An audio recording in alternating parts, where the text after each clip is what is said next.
안녕하세요, 김어준입니다. 국정원 댓글 수사를 방해할 목적으로 가짜 사무실을 만들고 가짜 서류를 채워 넣었던 수사 방해 사건. 이 사건 관련해 국정원에 파견됐던 변창훈 검사의 죽음을 두고 자유한국당 김진태 의원은 당장 죽음의 구판을 멈추라고 주장했습니다. 자유한국당 법사위원들은 윤석열 중앙지검장과 문무일 검찰총장의 사퇴를 요구하고 나섰습니다. 그래요? 변 검사를 죽음에 이르게 한 절대적 책임은 박근혜 정부 탄생의 정당성을 뒤흔들 댓글 수사를 방해하기 위해서 가짜 사무실 공작을 지시한 정치 세력에게 있는 겁니다. 그 세력이 누굽니까? 범죄를 은폐하기 위해서 영화 세트처럼 가짜 사무실을 만든 공작이 언제 누구에 의해 이루어졌나? 박근혜 정부 임기 초 박근혜 전 대통령이 임명한 남재준 국정원장의 국정원에서 자행된 겁니다. 변 검사 죽음의 억울함을 그나마 풀어주려면 수사를 멈추고 검찰 수뇌부가 사퇴할 것이 아니라 오히려 멀쩡한 검사를 그런 말도 안 되는 공작에 동원했던 자들을 단 한 사람도 빼지 않고 모조리 차단해서 모두 엄벌에 처해야 하는 겁니다. 수사를 멈추란요. 턱도 없는 소리입니다. 김어준 생각이었습니다.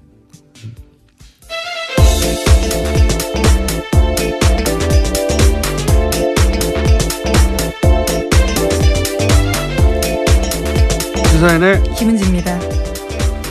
자, 어제는 트럼프 대통령이 와가지고 아주 관련 뉴스가 폭포수처럼 쏟아졌어요. 네, 그렇죠. 너무나 많은 뉴스가 쏟아져서 몇 가지 저희도 다뤄야 되겠죠? 예. 우선 첫 번째 뉴스가 뭡니까? 네, 가장 눈에 띄었던 건 어제 정상회담 한 다음에 했던 공동 기자회견이었는데요. 이 자리에서 트럼프 대통령은 한국은 단순한 오랜 동맹국이 아닌 그 이상이다라고 강조했습니다. 그러면서 모두 발언한 다음에 취재진의 질의응답 시간 가졌는데요. 이와 같은 질문이 나왔습니다. 코리아 패싱이 불식됐냐라는 질문이 있었는데요.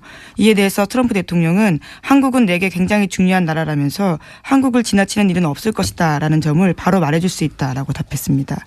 그러니까 소위 코리아 패싱 논란에 대해서 선을 그은 겁니다. 예, 이렇게 말을 하겠죠. 예.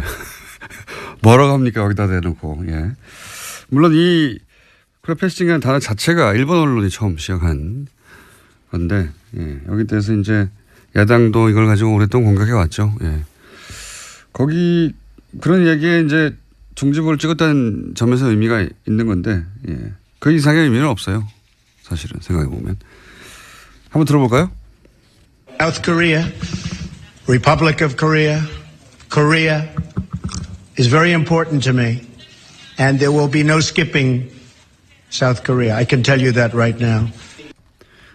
똑같은 말로 야당이 공격할 명분을 잃었다. 이 정도 의미죠. 예. 실제 미국이 이제 자국의 이익에 따라 움직이겠죠. 언제나. 예. 하지만 그런 의미는 있다. 예. 그래서 요 문장은 앞으로도 계속 써먹히겠죠. 예. 다음 뉴스는요.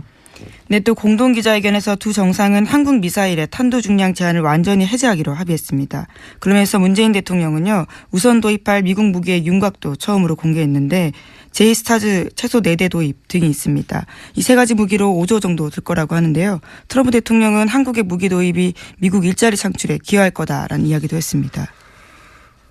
탄도 중량은 풀고 무기는 사고 어차피 무기는 우리나라가 미국에서 전 세계에서 가장 많이 사왔어요. 어차피 사왔는데 중요한 거는 이제 얼마나 최신의 기술 무기를 도입하느냐 이거겠죠. 예. 이 이야기는 저희가 잠시 후에 정세현 장관하고 전 장관하고 나눠보기로 하겠습니다. 자, 다음 뉴스는요. 네, 또 계속해서 트럼프 대통령은 어제 한국 FTA가 미국의 좋은 협상이 아니었다라는 이야기도 했는데요. 이와 관련해서 문재인 대통령은 관련 협의를 신속하게 추진하겠다고 밝혔습니다. 미국 통상당국은 조만간 본격화될 개정 협상에서도 압박 수위를 높일 것으로 보입니다. 이 발언은 일본에서 했던 발언들에 비하면 아무것도 아닙니다. FTA가 미국의 좋은 협상이 아니다 이런 말을 하고 문재인 대통령은 협의를 신속하게 추진하겠다. 굉장히 원론적인 수준의 말밖에 없었는데 트럼프 대통령이 이제 일본에 방문해서 했던 일들 보면 일본은 저런 굴욕을 겪어도 괜찮나 싶은 아주 웃긴 장면이 굉장히 많이 나왔어요. 아베 총리가 말하는데 중간에 끊고. 그렇죠. 예, 자기가 말한다든가. 미국에서도 그런 보도 많이 나왔어요. 어제 워싱턴 포스트인가요? 예, 거기서도 찾아와서 읽어봤는데, 아베가 트럼프에게 얼마나 잘 보려고 노력하는데 트럼프가 아베를 얼마나 막 취급하는가. 이 기사거든요. 네. 굉장히 민망한 표현이 있었는데요. 전략적 노예 상태에서 비용을 치렀다라는 식의 이야기가 있었습니다. 스트래티직 서브튜드. 예. 네, 전략적 노예 상태요. 네. 발음이 됐나요? 네. 예속 상태. 예. 고급 단행이긴 한데 결국 맞아요. 딸랑이다 이런 얘기거든요. 예. 충실한 조수 역할을 했다. 이런 식의 평가들이 아주 많았습니다. 그런 예를 드는 걸로 기사가 가득 찼어요. 읽어보면 예를 들어서 아베는 미일 간 정상회담에서 역대 가장 가까운 사이다 이런 식으로 표현하면 트럼프는 거기에 보조를 맞춰줄 생각이 없는 것처럼 부른다. 예를 들어서 굉장히 많은 예가 있는데 재밌는 예 중에 하나가 골프를 같이 쳤잖아요. 예. 골프에서도 웃긴 장면 나왔었는데 골프를 같이 쳤는데 모자를 썼을 거 아닙니까? 예, 골프 그렇죠. 모자에다가 이제 쓰고 나서 둘이 각자 모자에 사인을 하는데 트럼프는 모자 챙 한가운데. 너무 크게 썼죠. 한가운데 자기 이름을 크게 써버리는 거예요. 그러면 아베는 쓸 데가 없잖아요. 옆에 귀퉁이도 조그맣게 쓰는 거예요. 사진 봤는데 정말 웃깁니다. 기사 제목 자체가 트럼프의 충실한 조수 역할을 하고 있다. 로얄 사이드킥 그렇게 표현을 했고요. 하여튼 기사 자체를 보면 이거 너무 이 기사 보면 일본인들은 정말 아베 정부를 규탄할 것 같다 싶은데 그런 말은 일본에서 안 나오고 있습니다. 하여튼 접대해봐야 소용없다. 트럼프는 그냥 실무적이고 제대로 격식만 갖춰져서 대접하면 된다. 정확하게 필요한 거 계산해서 주고받는다. 이런 겁니다. 하여튼 관련해서 미국 언론에서도 트럼프가 한국에 가서는 톤다운 했다 이런 얘기가 나오죠. 예, 물론 오늘까지 일정이 있기 때문에 아직은 봐야 되겠지만요. 이제까지의 말폭탄을 터뜨렸던 전례에 비하면 어제 한미 정상회담 결과에 대해서는 미국 언론도 트럼프가 매우 자제했다라는 평가 내놓고 있습니다. 오늘 국회 연설만 넘어가면 폭탄은 터뜨리지 않고 갈 것 같아요. 개인적으로 관련 뉴스가 많은데 이 정도 하죠. 중요한 건 이 정도인 것 같은데 개인적으로 흥미로웠던 장면 두 가지는 하나는 친박단체가 트럼프 방문에 이 한미 정상회담에 기여했어요. 성조기와 태극기를 같이 흔들었죠. 네, 박근혜를 외쳤다고 하긴 하는데 어차피 트럼프는 한국말 모르니까 자기가 환영한 줄 알겠죠. 굉장히 기이한 방식으로 한미 정상회담을 친박단체가 도왔다. 두 번째 제가 흥미로웠던 장면은 기사를 보다가 왜 박효신 씨의 야생화인가 이거 궁금하지 않으셨어요? 이 환영 만찬에 불렀던 노래죠. 그래서 제가 기사를 찾아봤더니 어려운 상황에서 양국 관계를 아름답게 발전시키자 그런 의미를 담았다는 거예요. 이게 무슨 소린가. 개뿔 이런 생각이 들어서 제가 정화대 관계자한테 연락해가지고 이게 무슨 소리냐 왜냐 그랬더니 바쁘다고 딸랑 얘기한 게 가사를 음미하면 알 수 있다는 거예요. 그래서 음미를 해봐야 되고 북핵과 한미 외교가 걸린 중요한 가사거든요. 그래서 제가 가사를 음미하고 잠시 저희 해석을 제가 이게 첫 가사가 이거예요. 하얗게 피어난 오름꽃 하나가 얼음꽃 하나가 달가운 바람에 얼굴을 내밀어. 무슨 뜻인 것 같습니까? 제가 이렇게 쭉 음미를 하다 보니까 한 몇십 번 들었거든요. 그렇게까지 공을 들여서. 왜냐하면 이게 중요한 노래라고 하니까 가사를 음미하면. 하얗게 백인입니다. 트럼프예요. 그러니까 개인적인 다 해석이신 거잖아요. 그렇죠?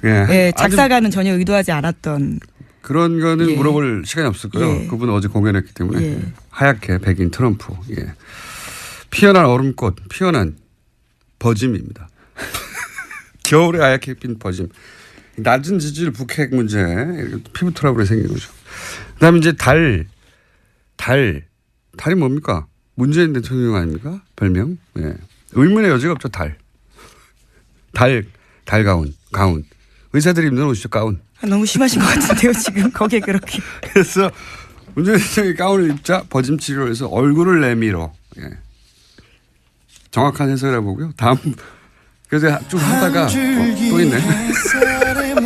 청와대 관계자가 당황할 것 같습니다. 이렇게 해석까지. 한 줄기 햇살에 목을 녹이다. 그렇게 너는 또 한 번 내게 온다. 예. 햇살, 이거 햇볕 정책이죠.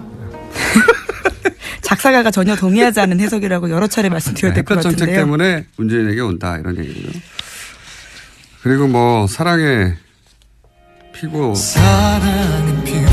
타버리는 불꽃 뭐 이런 거. 타버리는 불꽃 이건 뭐 문자 그대로입니다. Fire and Fury. 네, 화염과 불꽃에 대해서 이야기했습니다. 꺼지는 거죠. Fire and Fury가 여기 와가지고. 예. 나머지 가사 또 여러 가지가 있는데 각자 해보시고요. 예. 굉장히 좀 어려운 대목이 하나 나와요. 요거만 제가 서비스 하나만 더 하면은 메말라가는 준비 잘했어요. 메말라가는 온몸이 타들어가고 이게 좀 어려웠어요. 제가. 뭐냐면은 발사체 입장을 표현한 겁니다. 발사체. 우리가 이제 탄도 중량 무제한으로 합의를 했잖아요. 그동안에 사거리가 짧아가지고 발사체들이 도달하지 못하고 목적지에 꺼져버린 발사체의 애환 이런 으로 표현한 거죠. 김어준 공장장의 지극히 주관적인 가사 해석이라고 보면 되겠죠. 저는 이 노래를 듣고 미사일 중량 해제를 예상했습니다. 여러분도 각자 해보시고 예 가사가 중요하다고 하니까요. 아니 가사가 중요하다는데 아무도 해설을 안 해줘가지고 심심해가지고 한번 해봤습니다. 여러분도 각자 버전을 저희한테 보내주시면 소개해드리겠습니다. 자, 다음 뉴스는 뭐 있습니까? 네, TV조선이 계속해서 이건희 삼성전자 회장의 건강이 호전되었다라는 보도를 하고 있는데요. 혼자 휠체어에 앉아있는 모습 등을 내보냈습니다. 이에 대해서 삼성 서울병원 쪽에서도 건강 상태가 호전된 것은 사실이다라고 밝혔다라고 하는데요. 인지 능력이 서서히 회복 중이라고 주장하고 있습니다. 이게 의식불명이 되게 3년이 됐죠. 예. 간간히 이런 뉴스가 나왔어요. 간간히. 예. 앞모습이 안 나옵니다. 예. 이 해석을 듣고 나서 야 술 취한 거 아닙니까? 뭐 이런 문자가 많네요. 예. 야생화에 대한 해석이라는 여러분도 해보세요. 저한테 뭐라고 하지 마시고. 청와대 관계자가 그랬어요. 가사를 음미하라고. 예. 바쁘다고. 음미했더니 이런 해석이 나왔다. 자, 다음 뉴스는 뭡니까? 네, 어제 검찰이 전병헌 청와대 정무수석이 협회장을 지낸 한국e스포츠협회 사무실을 압수수색했습니다. 관련해서 검찰은 전 수석의 국회의원 시절 보좌진이었던 윤모 전 비서관 등 3명을 협회 자금을 횡령한 혐의 등으로 체포했는데요. 전 수석은 이번 사건과 관련해서 어떠한 불법 행위에도 관여한 바가 없다면서 참으로 어처구니 없는 심정이다라고 주장했습니다. 자, 저희 방송에도 출연하셨던 분인데 예. 수사 결과가 나와 봐야 이제 전 수석의 연루는 나올 것 같고 이런 수사는 그런데 오히려 야당을 긴장시킵니다. 원래.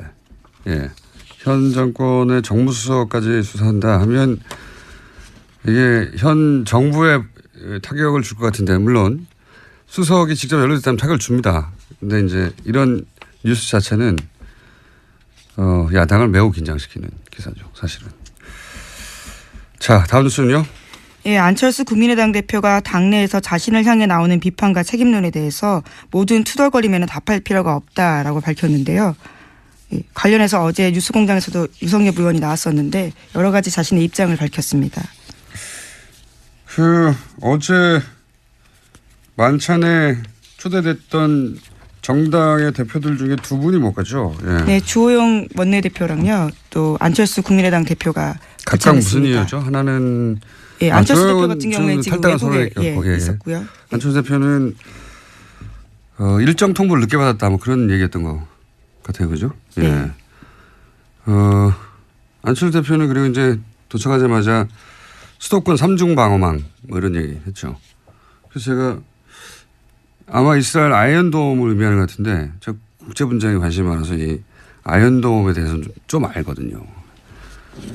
그래서 이제 그럼 아이언돔 알아보러 갔나 보다 하고 일정을 찾아봤더니 에어로스페이스 인더스트리 회사를 갔어요. 예. 여기는 아이언돔 개발사가 아닙니다. 아이언돔을 라파엘이라는 회사에서 개발했고요. 예, 에어로스페이스는 입찰 경쟁에서 라파엘에서 졌어요. 예. 개발은 라파엘이 했다는 걸 좀 알려드리고요. 그리고 아이언돔 자체가 사실은 가자지구 하마스가 쏘는 단가가 몇십만 원짜리 집에서 조잡하게 만든 로켓을 상대하는 거거든요. 예, 탄도탄 상대하는 게 아니고 우리한테 안 맞습니다. 그리고 그 조잡한 로켓도 아이언돔이 제대로 방어를 못했다고 이스라엘 내에서 양심선언 같은 거 많았어요. 모티 셰퍼 뭐 이런 과학자가 라파엘에 근무하던 과학자거든요. 작동 안 한다고. 미국 MIT 유명한 포스덜 교수도 아이언돔 작동 안 한다고 비판했었죠. 예. 저희랑 인터뷰 한번 했었는데 포스덜 교수 한번 인터뷰해야겠네요. 아이언돔 작동하는가. 약간 두 양반이 못 갔다. 예, 예. 그런 경우가 그렇게 뭐 많지 않거든요. 정당의 대표가 미국 대통령 정도 방문하면 만찬에 거의 100% 참석하는데 두 분이나 못 갔어요. 예. 특이한 경우입니다. 자, 다음 뉴스는요. 네, 지난해 미국 대선 당시 트럼프 캠프와 러시아 간 내통 의혹을 수사하고 있는 로버트 뮬러 특검이요. 이번에 최소 9명 정도를 집중적으로 조사하고 있다고 워싱턴 포스트가 보도했습니다. 여기에는 도널드 트럼프 주니어 또 사위인 제널드 큐시너 백악관 선임 고문 같은 사람들의 이름이 올라가 있습니다. 이거는 트럼프 대통령을 굉장히 긴장시킬 것 같습니다. 왜냐하면 여기 큰아들하고 첫 번째 사위가 연루됐잖아요. 예. 두 사람 다 지금 청와대가 아니죠. 백악관에서 굉장히 중요한 역할을 맡고 있고 게다가 또 포함된 사람이 트럼프 그룹 자기 회사죠. 그렇죠. 최측근이라고 할 수 있는 사람들입니다. 트럼프 그룹의 부회장이었던 변호사 있거든요. 마이클 코언. 예. 그거 어떻게 딱딱 말해줍니까? 예. 하여튼 자기 측근 인사들이 이제 대거 포함돼요. 여기서 가족들이나 부회장이 또 연루된 걸로 나오면 이건 이제 전국이 어떻게 될지 모릅니다. 이거 최순실 게이트가 그랬듯이 주변부로부터 다가오는 건데 미국 특검은 안 봐주거든요. 예. 어떻게 될지. 그런 뉴스도 나왔습니다. 자, 오늘 여기까지 해야 되겠습니다. 시사인의 김은지였습니다. 감사합니다.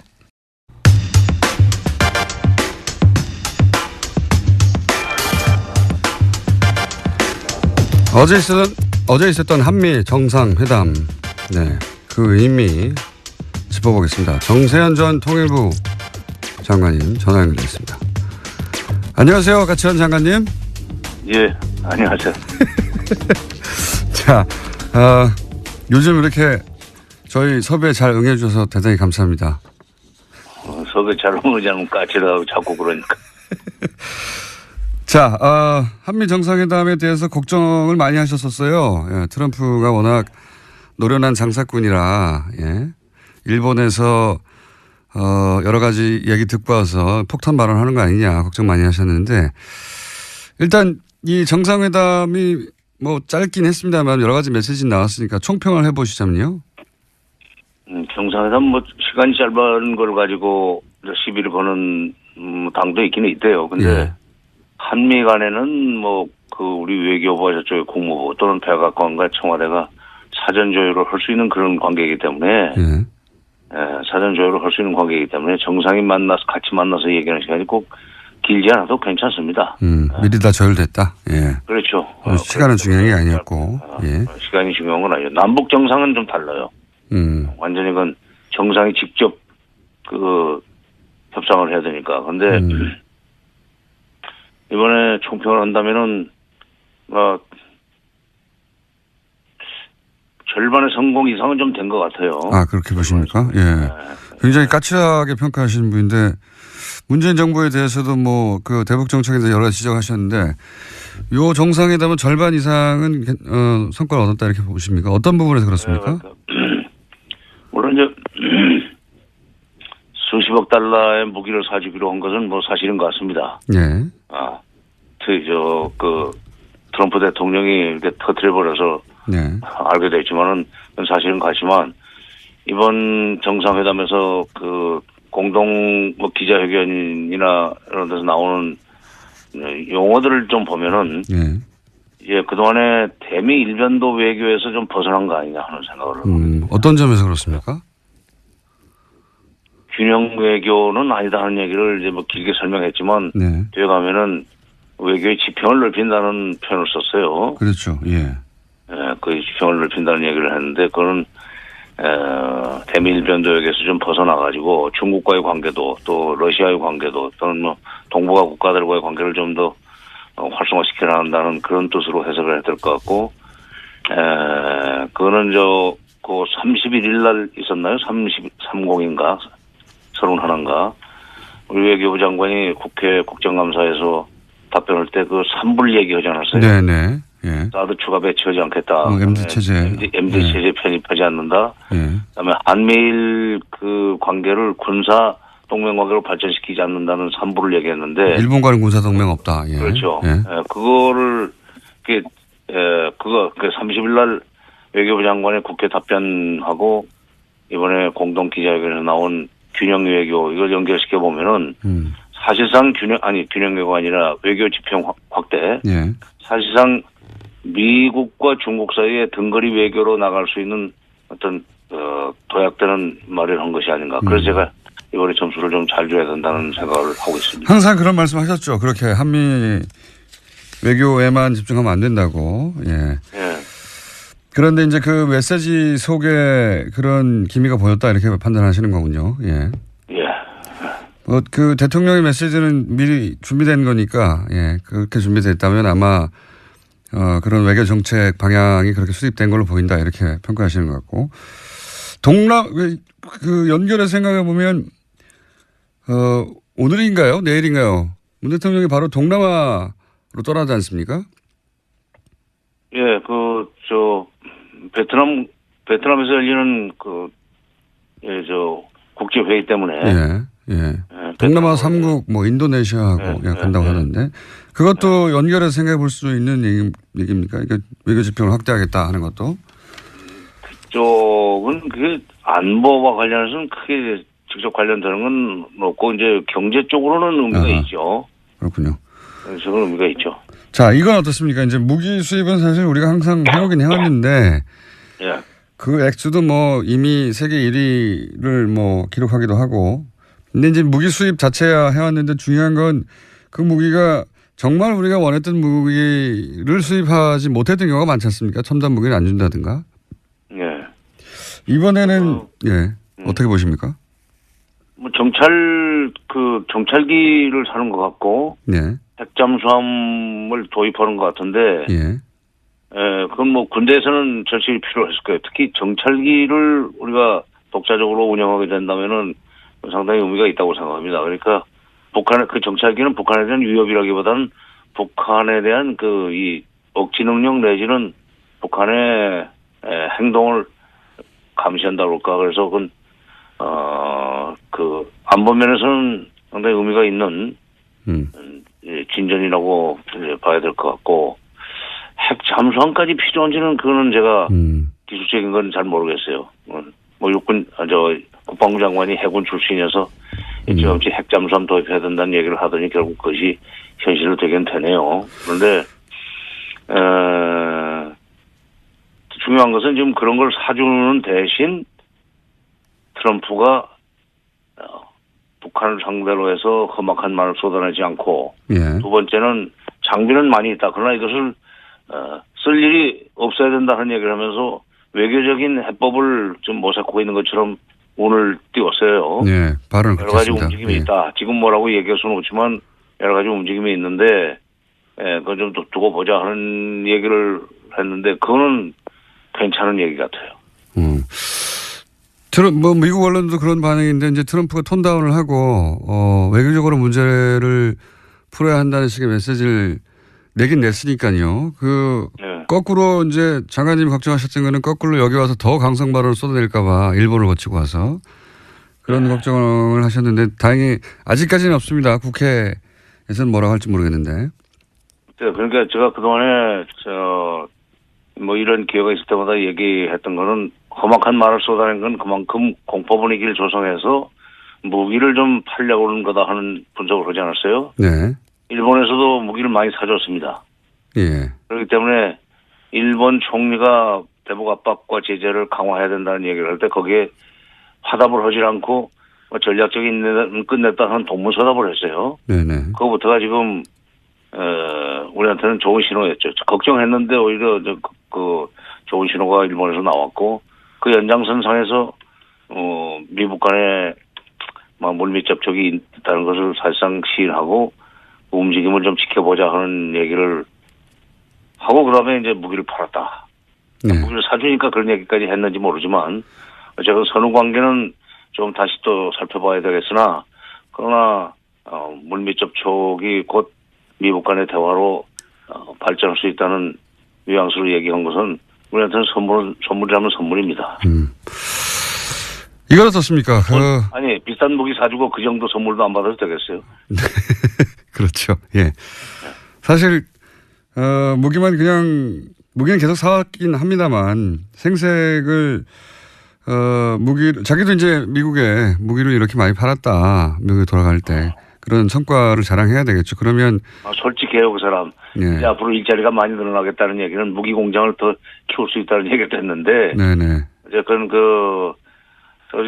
그런 사람들, 그러니까 백인의 노동자들이 그 트럼프의 지지 세력 아닙니까? 그 사람들을 그렇죠. 의식하고 한 발언이에요.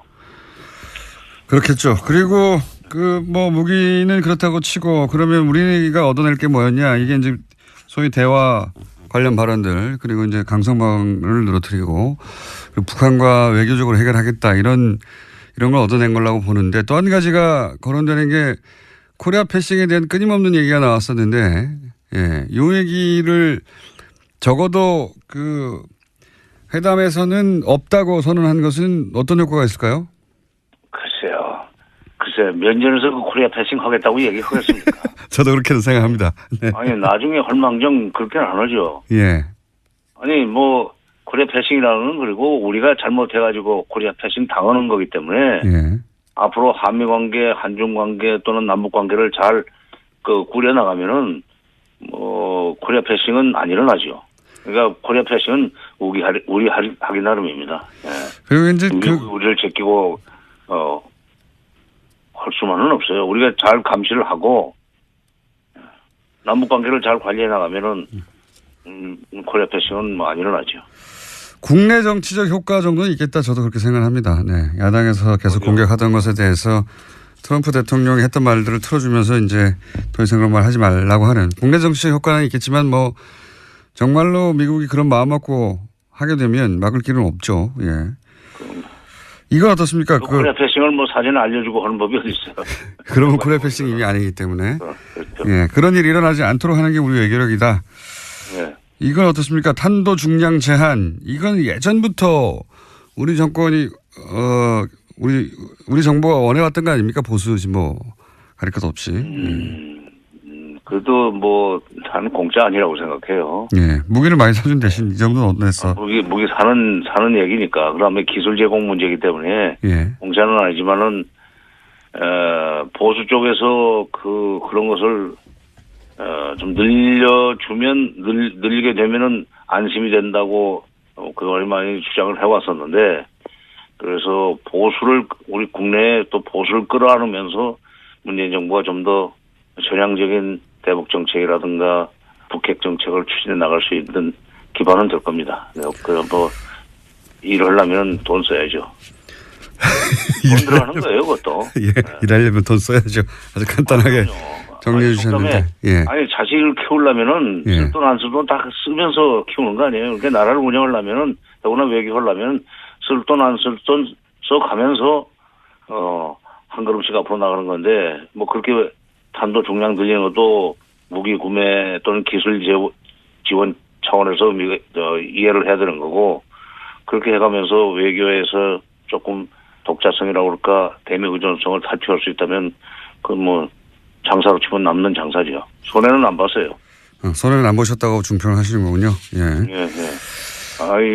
나도 이제 존말 해줘야지. 너무 박하게 하니까 섭섭하다고 그래서 안 되겠어. 아니, 그건 일부러 그런 건 아니고 이번은 잘했어요. 예, 알겠습니다. 장관님이 잘했다고 하시니까 평상시에 쓴소리 많이 하시다가 이번 정상회담은 나쁘지 않았나 봅니다. 마지막으로 한 가지만 더 여쭤보면 지금 이제 뭐 북한과 우리 정부도 비공식 접촉이 있었다고 하고 지금 미국도 접촉이 있다고 얘기하고 있는데 이 물꼬가 언제쯤 트일까요? 어떻게 보십니까? 그동안 오랜 경험을 보실 때. 그래서 이제 그 미중 정상회담까지 지켜보고 나서 전망을 해야 되겠지만 예. 아마도 이 평창 올림픽 문제를 가지고 남북이 좀 만나야 될 거예요. 평창. 예, 예. 그러면 2월이지만 그 사전 준비하려면 얼마 시간이 없습니다. 네네. 특히 처음에 문재인 대통령은 좀 단일팀을 구성하자는 얘기를 했지만 그건 현실적으로 조금 어려울 거예요. 선수들이 별로 안 좋아합니다. 단일팀은. 네. 자기가 나갈 수 있는 찬스가 그만큼 줄어드니까. 그러나 분산 개최 내용상 분산 개최고 공동 개최는 가능할 거예요. 그래서 제가 저희에게는 건네볼 수 있지 않은 그 생각을 하고 있는 것이 뭐냐면 지금 김정은 시대에 돌아서 김정은이 작심을 하고 개발한 것이 마식령 스키장입니다. 아하. 예. 그 비행장도 만들었어요. 갈마 비행장이라고 원산 쪽이죠. 그러니까 우리가 그 평창 올림픽을 위해서 뭐 용평 쪽에다 스키장을 크게 건설한 것은 아깝지는 하지만 예. 그쪽에서 경기 일부를 하는 식으로 해서 공동 개최 형식으로 하면은 북한이 상당히 매력적으로 생각하고 대화를 시작할 수 있지 않겠는가. 그래서 그걸로 알겠습니다. 화두를 열어놓고 그다음에 설계기 이산가족 상봉을 위한 적자회담은 다시 한번 건네볼 필요가 있지 않나 하는 생각이 드네요. 알겠습니다. 오늘 여기까지 듣겠고요. 예, 평창 올림픽을 잘 활용해야 된다는 얘기는 다시 한번 저희가 연결해서 자세히 들어보도록 하겠습니다. 오늘은 여기까지 하겠습니다. 감사합니다. 예. 지금까지 정세현 전 통일부 장관이었습니다.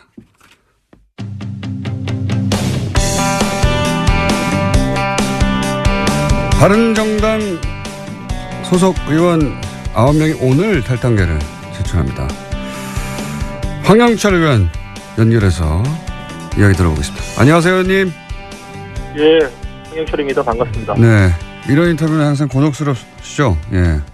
네, 사실 그랬습니다. 또 어떻게 해요? 해야죠. 예. 저보고 하자는지 모르겠어요. 예. 예전부터 쭉 곤란한 인터뷰는 저희하고 해오셨기 때문에 네네. 사실 여러 가지 이유를 표면적으로 되긴 됩니다만 가장 중요한 이유가 뭡니까? 탈당하게 된. 뭐 가장 중요한 이유는 지역에서의 목소리라고 봐야죠. 보수 지지층의 목소리. 예. 뭐 무조건 합치라 이게 지금 보수 지지층의 목소리니까 이 뜻에 따라서 이제 더 이상 분열된 모습으로 서로에게 삿대질하지 말고 하나로 뭉쳐서 색을 좀 만들어 봐라 이런 뜻에 따라서 했다고 봐야죠. 물론 뭐 그 안에 또 지방선거에서의 우려도 포함되겠죠, 당연히. 뭐 여러 가지 이유가 있을 텐데 그것도 이유 중에 하나입니다. 이제 지방선거 준비하면서 예. 뭐 저희 지역만 보더라도 많은 좋은 입지자들이 바른정당 후보로 나설 생각이 없으세요. 그러니까 그런 현실적인 어려움도 반영이 됐다고 봐야죠. 그런데 이제 뭐 그런 이유들, 뭐 정치가 현실이기 때문에 지방선거도 준비해야 되고 또 이렇게 나눠줘가지고는 현실적으로 정부 여당을 견제하는데도 한계가 있고 다 이해는 갑니다. 그런 부분들은. 네. 네.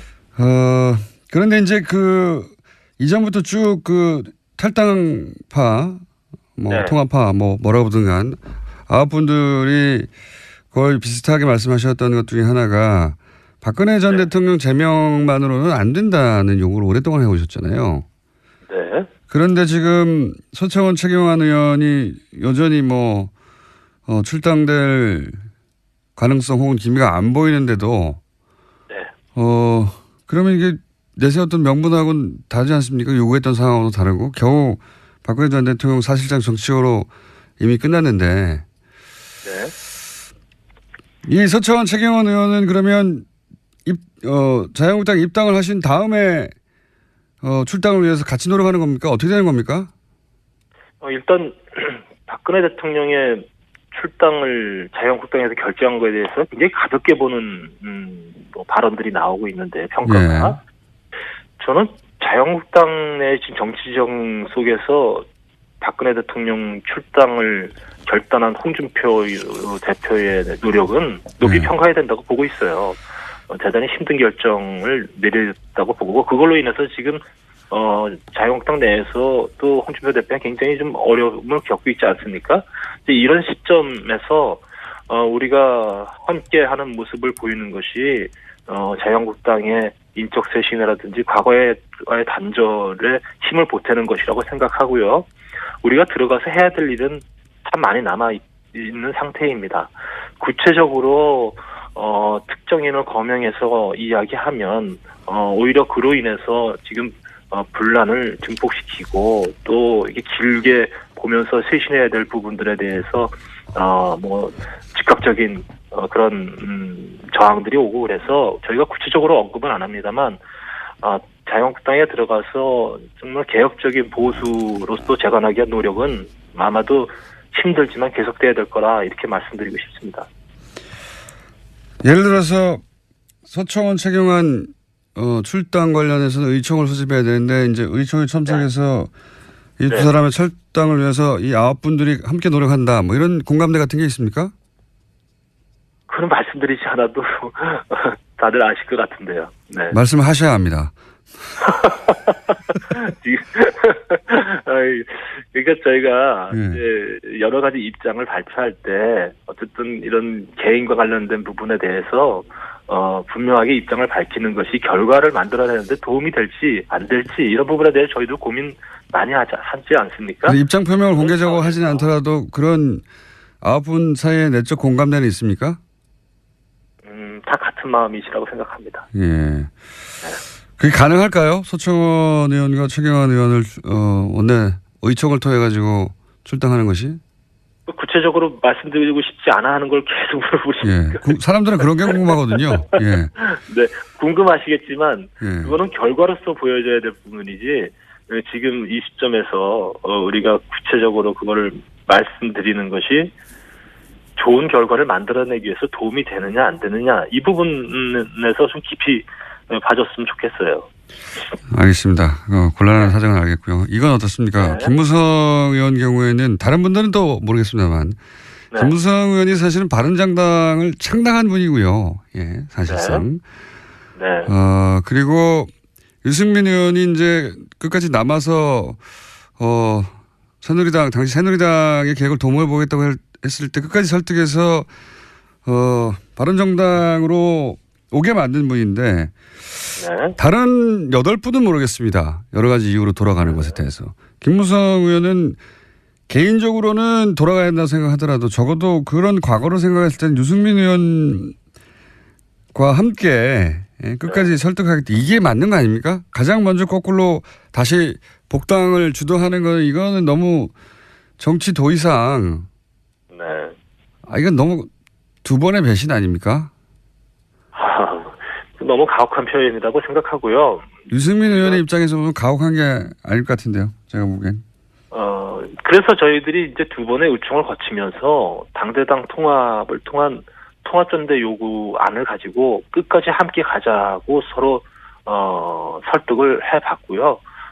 그럼에도 불구하고 유승민 의원께서 못 가시겠다고 했으니까 그래서 같이 못 가게 된 거죠. 뭐 저희가 그 바른정당을 창당하고 지금까지 걸어온 길에 대해서는 뭐 후회 없습니다.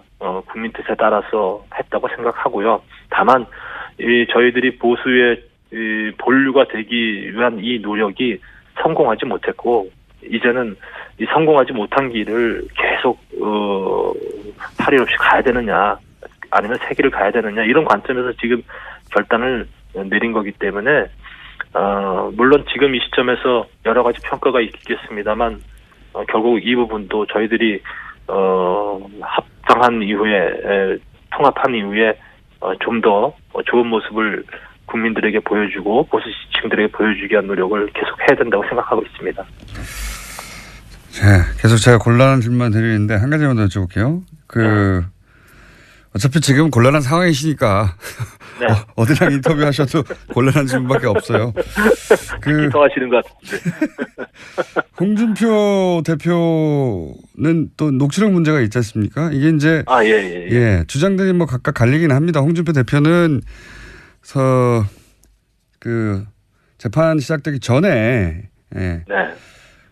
항의한 정도로 이제 얘기하고 있고 서청원 의원은 그게 아니라 자신한테 뭐 청탁을 했다는 식으로 말을 하고 있고. 근데 여기서 갑자기 국민의당에서 그게 아니라 재심 전에 그 진술을 번복해달라는 그런 내용이 담겼다. 이렇게 이제 세 가지 버전이 존재하는 상황이에요. 혹시 네. 이 녹취록 관련해서는 아시는 바가 있습니까? 그 내용에 관해서? 아는 바 없고요. 어쨌든 홍준표를 전해 듣는 얘기로는 홍준표 대표는 이 문제에 대해서는 전혀 걱정할 필요가 없다라고 분명히 말씀하시고 계시고, 그리고 저는 이 녹취록 문제가 지금 나온다고 한다면 결국은 이제 친박 쪽에서 홍준표 대표를 공격하기 위한 수단, 예. 아니면 국민의당에서 또 자유한국당을 곤란하게 만들기 위한 수단, 이런 수단으로 사용이 될 텐데요. 예.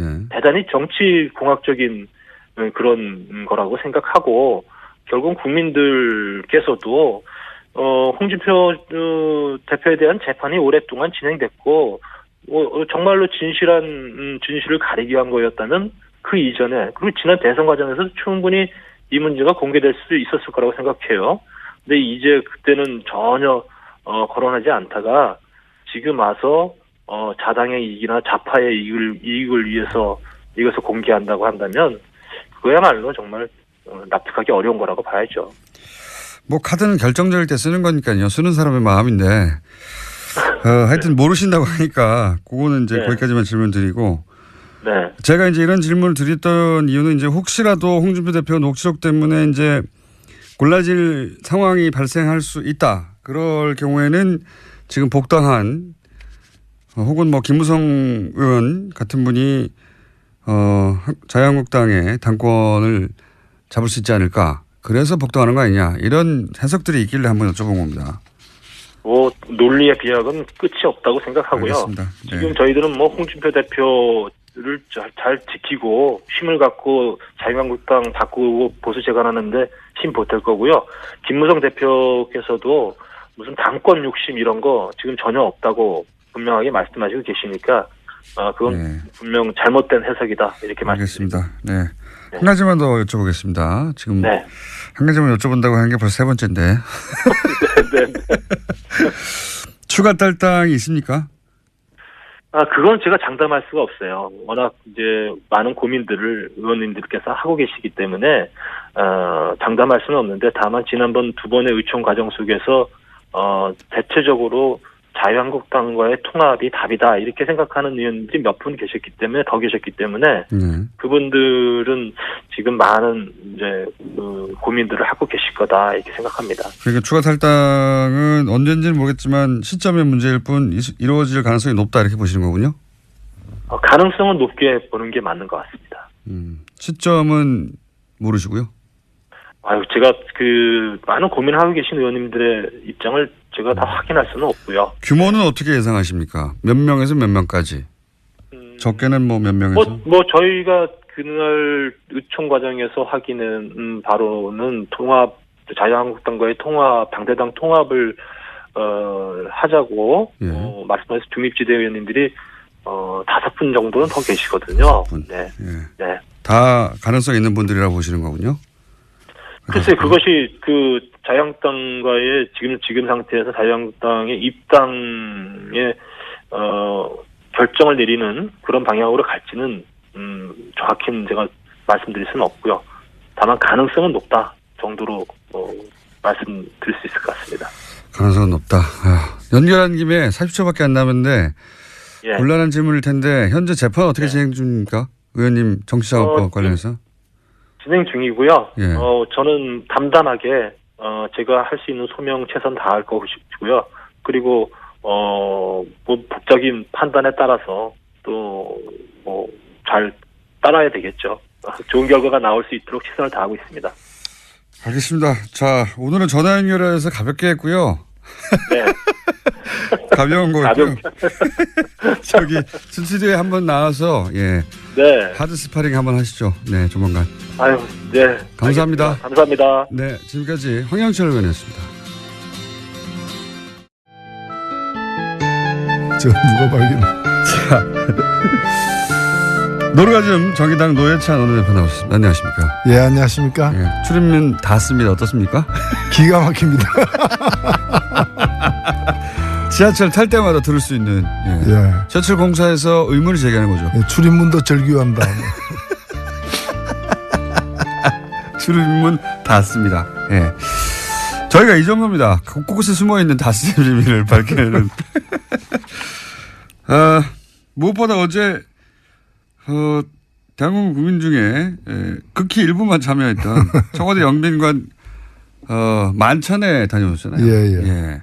영빈관 만찬. 그래서 제가 여쭤볼 게 많았었는데 식사를 못 하시고 나오셨다고. 아, 예. 제가 어제 그 노무현재단 강연이 원래 몇 달 전부터 예정돼 있어서 예.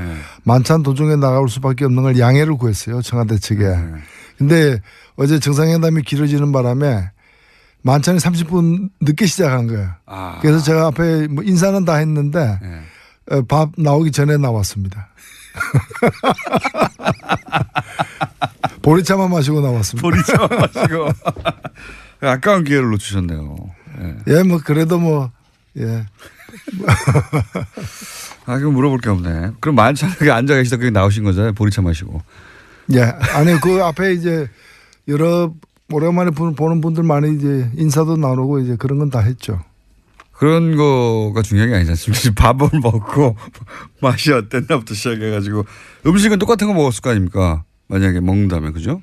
트럼프 대통령이 먹는 거나 그렇겠죠? 설마? 보통 그런데 예. 그렇죠. 예. 아, 아깝네요. 괜찮습니다. 뭐. 어제 있었던 정상회담의 전반적인 뭐 평가를 한번 해보시면요. 예, 미리 조율을 많이 했던 것 같습니다. 예, 그거는 그냥 이루어진 일이 아니거든요. 그렇죠. 예. 그리고 제가 뭐 그 전에 이 정부 관계자들 만나서 얘기 들을 때도 이제 그런 좀 의도나 이런 계획들을 들었는데 이 그 정상회담이 굉장히 중요한 하나의 고비예요. 그렇죠. 예, 여기서 또 트럼프 말폭탄 터뜨리고 하면 난리 나는 거죠, 우리도. 그래서 상당히 이렇게 이 뭐 자극적인 말을 갖다 안 하게 한다거나 또는 북핵 문제에 대한 언급, 북한에 대한 언급 또는 중국과 관계 또는 우리하고 일본의 특수관계에 대한 이해 이런 점에 관해서 좀 보이지 않는 그런 사전에. 선에서 상당한 작업을 해온 결과가 어저께 드러난 게 아닌가 이렇게 보여집니다. 그런 우려되는 지점들에 대한 논의가 오랫동안 있었군요. 그래서 이제 우리가 보기에는 문제될 발언들이 전혀 안 나온 거의 없었다고 봐도 과언이 아닌데 사실은 그 코리아 패싱 없다는 발언이 국내 정치적으로는 의미가 있겠죠?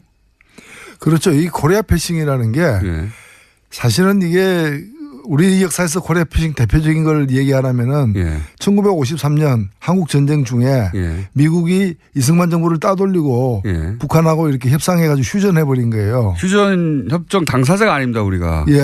이게 말도 안 되는 전형적인 이제 코리아 패싱이고 이제 그래서 이승만이 반발해가지고 방공포로 석방하고 막 이렇게 한 건데. 그 절대적인 코리아 패싱이죠 사실. 그랬던 거죠. 전쟁하다가 협정을 맺는데 어떻게 당사국을 뺍니까? 맞습니다. 그런데 이제 지금에 와서 코리아 패싱이란 거는 이 한반도 문제를 해결하기 위해서 한국을 빼고 미국과 북한 직접 협상한다. 뭐 이런 건데 그럴 상황이 전혀 아니거든요.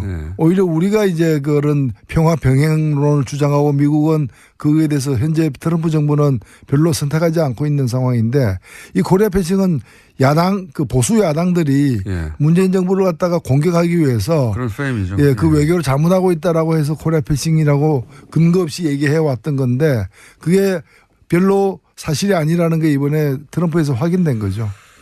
국내 정치적으로 이제 그 얘기하면 뭐 트럼프 발언을 계속 들이대면 될 것 같고 또 한 가지 이제 많이 논의되는 게 이제 미국은 무기를 팔고 우리는 뭐 대화로 하겠다거나 혹은 뭐 코리아 패싱 없다거나 뭐 탄도 중량 제한 합의를 받아냈다든가 이게 계산서가 주고받은 게 이게 그래서 이게 수익 타산이 맞느냐 우리 입장에서 뭐 이건 어떻게 평가하십니까?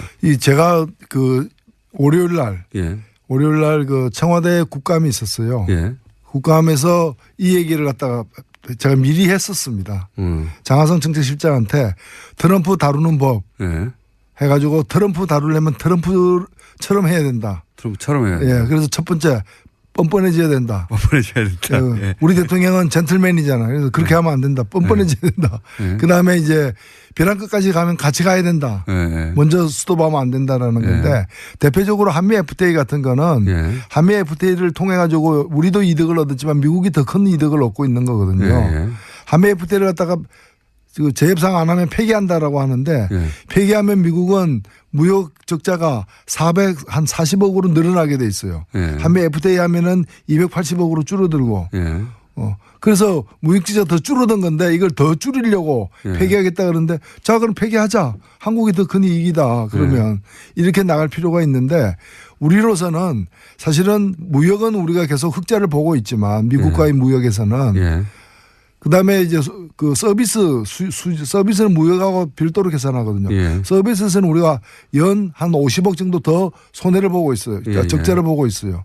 근데 이것만이 아니라 무기는 우리가 미국 무기를 전 세계에서 가장 많이 수입하는 나라예요. 오랫동안 그래왔습니다. 오랫동안 그래왔고 한미 FTA 이후에 이게 더 늘어가지고 1년 국방비 예산은 10%를 미국 무기 수입에 쓰고 있고 이게 우리가 연 50억 달러 정도를 쓰고 있는 거예요. 최근에는. 그래서 무기 FTA 적자 얘기하면 무기 얘기를 갖다 꺼내시라. 그래서 이걸 가지고 무역 적자를 막는. 근데 지금 그 전략을 갖다가 이 트럼프가 이 영악한 트럼프 대통령이 쓰고 있는 것 같아요. 그래서 거꾸로 쓰고 있는 거예요. 그래서 이 얘기는 뭔가 하면 무역 적자를 갖다가 더 줄이는 것이 불가능하다면은 무기를 더 수입해라. 이 얘기인데 그 무기를 덜 수입하면은 그 무역과 관련해 가지고 특히 축산이라거나 미국이 노리는 게 몇 개 군데가 있어요. 그걸 갖다가 우리는 더 강하게 개방을 요구하겠다. 근데 그 개방하면 국내에서 또 농민들 난리잖아요. 똑같은 방식으로 상대해야 된다. 네. 그렇죠. 무기와 FTA를 연계한 것은 트럼프 대통령이 지난번부터 했던 일인데 우리도 그럼 거꾸로 그럼 무기 많이 사줄 테니까 FTA 그럼 우리한테 양보해 이렇게 나가야 된다. 그런 건 아닌데 무기를 많이 사는 게 좋다고는 보는 건 아닙니다. 다만 우리에게 필요한 무기들이 있죠. 이번에 예를 들면 그 정찰 자산 같은 거는 우리가 이제까지 미국이 우리한테 팔지 않았던 것이기도 하고 우리가 굉장히 부족한 부분이고 그래서 그런 점에서는 저는 뭐 자주 국방을 위한 어떤 국방력 강화 차원에서도 필요한 대목이라고 봅니다. 알겠습니다. 그럼 종합적으로 판단해서는 성과는 뭐 아직 국회 연설이 남았는데 그건 뭐 연설이니까요. 지금 사실상 오늘 국회 연설까지도 사실 보긴 해야 되는데 지난 일주일 전에 11월 1일 날 대통령이 이제 국회 시정연설하러 와가지고 사전에 여야 대표들하고 간담회를 했어요. 그때 아주 인상적인 얘기를 했는데 언론에는 보도가 안 됐더라고요. 안 됐는데 그 내용이 뭔가면은 외교 문제와 관련해서 그동안에 이 야당들이 굉장히 많이 그 정부를 추궁했는데 외교 문제는 시간이 필요한 게임이다. 이번에 중국과의 어떤 이 사드 문제에 대한 대타협이 있었고 그다음에 이 트럼프가 한국 방문하는 것 이 두 가지 사건이 한 고비를 넘기게 되는 사건이 될 거다. 그래서 이제는 그동안에 이제 도대체 뭐 하냐 특히 외교 안보란이 취약한 거 아니냐 이런 추궁을 많이 받았는데 이번에 결국에는 물밑 작업으로 사드를 원만하게 일단은 봉합을 했잖아요. 그다음에 이 뭐 위태위태한 어떤 그런 길을 걷던 트럼프와 관련해서도 아직은 확연하게 다 확인된 건 아니지만은 일정하게 트럼프와 우리의 어떤 입장의 차이를 이제까지의 과정보다는 많이 좁혀내는. 뭐 제재는 강화하지만 대화의 노력도 계속하겠다. 뭐 이런 그렇죠. 이런 메시지가 나오긴 했습니다. 군사적 옵션의 가능성은 이제 그거는 이론상으로만 존재를 하는 거고 현실에서 실질적으로 추진하고 있지 않다는 건 이번에 계속 확인되고 있는 과정이 아닙니까? 이런 것들이 좀 한 고비를 갖다가 이렇게 매듭을 짓게 되는 그런 국면이 아닌가 이렇게 보입니다. 알겠습니다. 굉장히 중요한 그런 점에서 보자면 굉장히 중요한 전개가 될 방한이었다고 평가를 하시는 건데 그런데 그 중요한 자리에 어제 주호영 원내대표하고 안철수 대표가 같은 대표급에서 보실 때 참석을 안 한 거에 대해서는 어떻게 보십니까 각각? 예, 조호영 대표는 뭐 참석할 뜻이 워낙 있었는데 그 이제 당이 이제 쪼개지는 과정이어가지고 상당히 네. 그 좀 선택이 애매해졌던. 예. 왔으면 욕을 먹었겠죠 사실은. 네, 본인은 선의에서 참석하려고 했던 것 같고요. 네. 그래도 이제 국빈이 오는데 약속이기 때문에 가려고 했는데 그게 또 당내에서는 또 그걸 또 다르게 보는 시각도 있고 해서 거기서는 뭐 좀 난처했던 것 같습니다. 그렇죠. 탈당한 사람이 어딜 가냐 뭐 이렇게 얘기했겠죠. 예. 결국은 안 왔고 안철수 대표는 비행기표 그러니까 비행기 시간 때문에 그러니까 뭐 늦게 통보를 받아서 못 왔다라고 하는데 그건 어떻게 보십니까? 글쎄요, 뭐 그렇게 정치인 얘기하면 믿어야죠. 그럼 실제로는 일부러 안 왔다고 보세요? 글쎄요, 한쪽에서는 뭐 테크니컬 파울이 아닌가. 테크니컬 파울이 이렇게도 보는데. 예. 테크니컬 파울. 네, 이제 정치는 일단 명분을 가지고 먹고 사는 직업이라서 예. 본인이 이제 명분 내세우면 그걸 일단 인정해 줄 필요는 있습니다. 믿지 않으시는 눈빛이네요. 테크니컬 파울. 자, 이런 건 어떻습니까? 지금 현재 바른정당, 뭐 자유한국당 그리고 국민의당 모두 지금 소용돌이 속에 있습니다.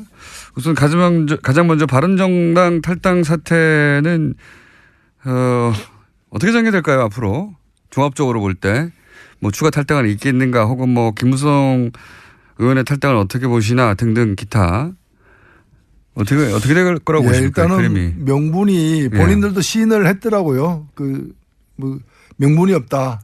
큰 명분이 없죠. 비판을 사실. 많이 듣을 것이다. 이렇게 먼저 이렇게 시인을 죄송합니다. 하던데 뭐 문재인 정부의 폭주를 막겠다. 근데 그거는 뭐 명분이 안 되는 걸로 보이고 정확하게 하면 자신들의 폭망을 막겠다.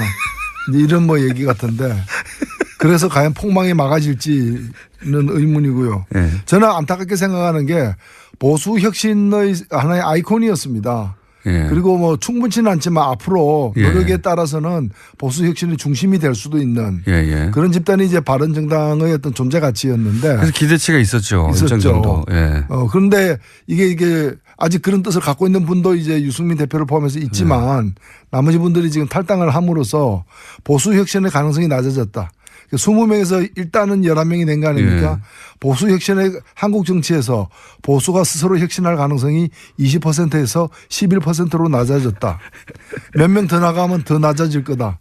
어디까지 낮아질 거냐? 저는 한 5%까지도 낮아질 수 있다 이렇게 보여집니다. 그렇게 전망하시는군요. 그렇게 그런 수치를 말하는 사람들도 있고요. 실제 절대 떠나지 않을 사람 몇 명 찾아보면 5명 정도 아니겠느냐. 그래서 저 5명이 될 것 같으니까 5%다 이렇게 생각합니다. 알아들었습니다. 그 정도는 제가. 김무성 의원의 탈당에 대해서는 사실은 보수 매체에서도 그런 기사들이 나와요. 김무성 의원은 뭐 탈당하다 맨 마지막에 나오거나 아니면 뭐 끝까지 유승민 의원과 같이 해야 되는 게 아니냐. 본인이 유승민 의원을 끌고 나왔는데 이런 얘기 있지 않습니까? 어떻게 보십니까?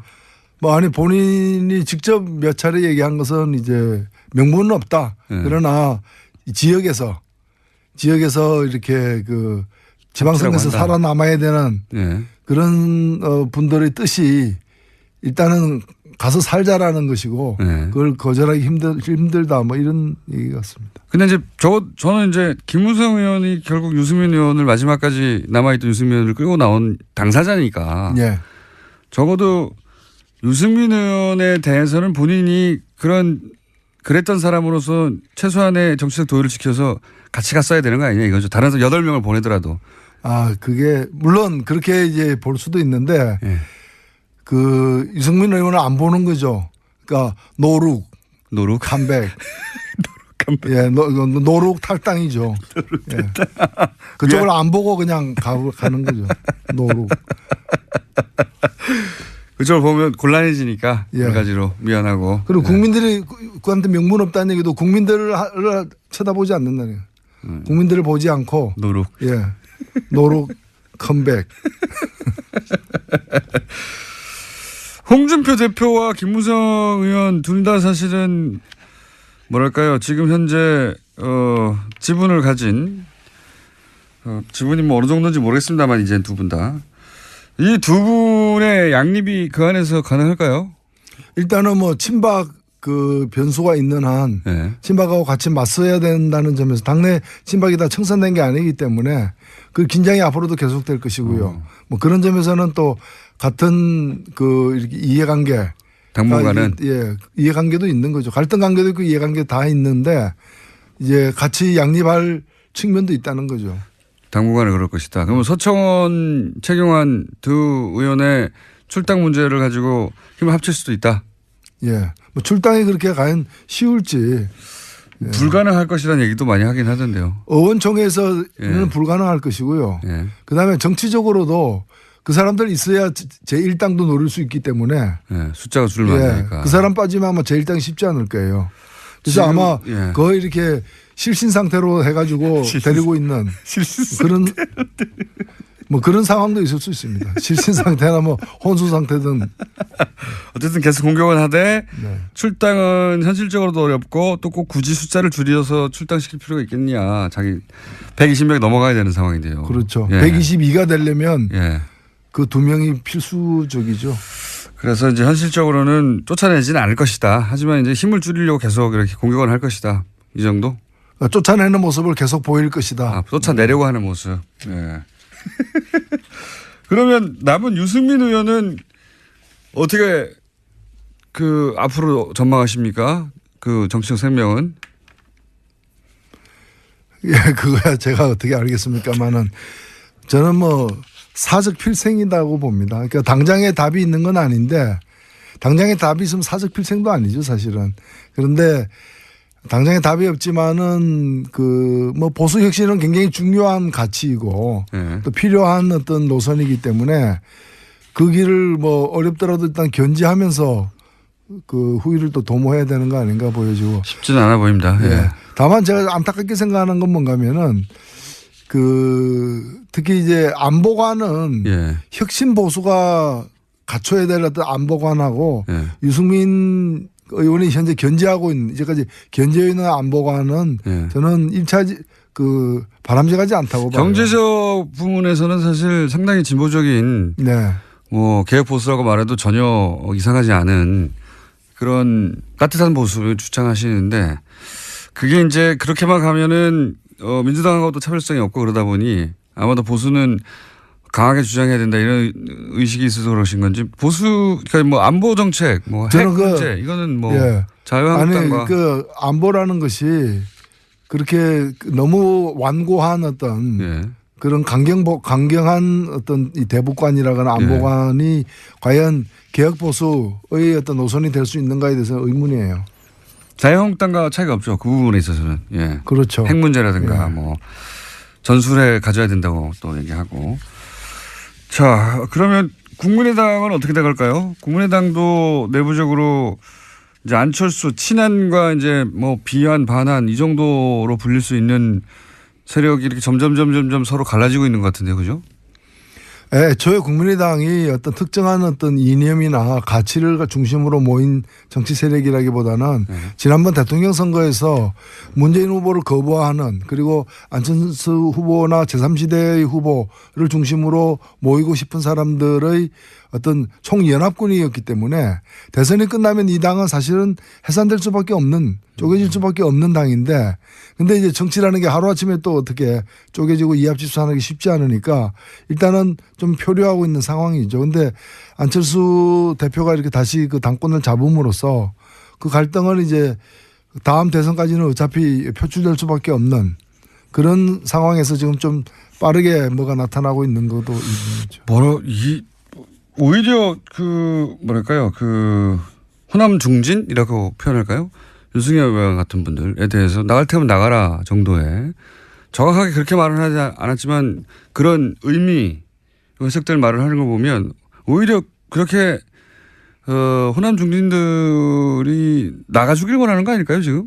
그래 그 자리를 또 바른정당으로 채운다든가 뭐 이런 식의 구상을 하는 거 아닐까요?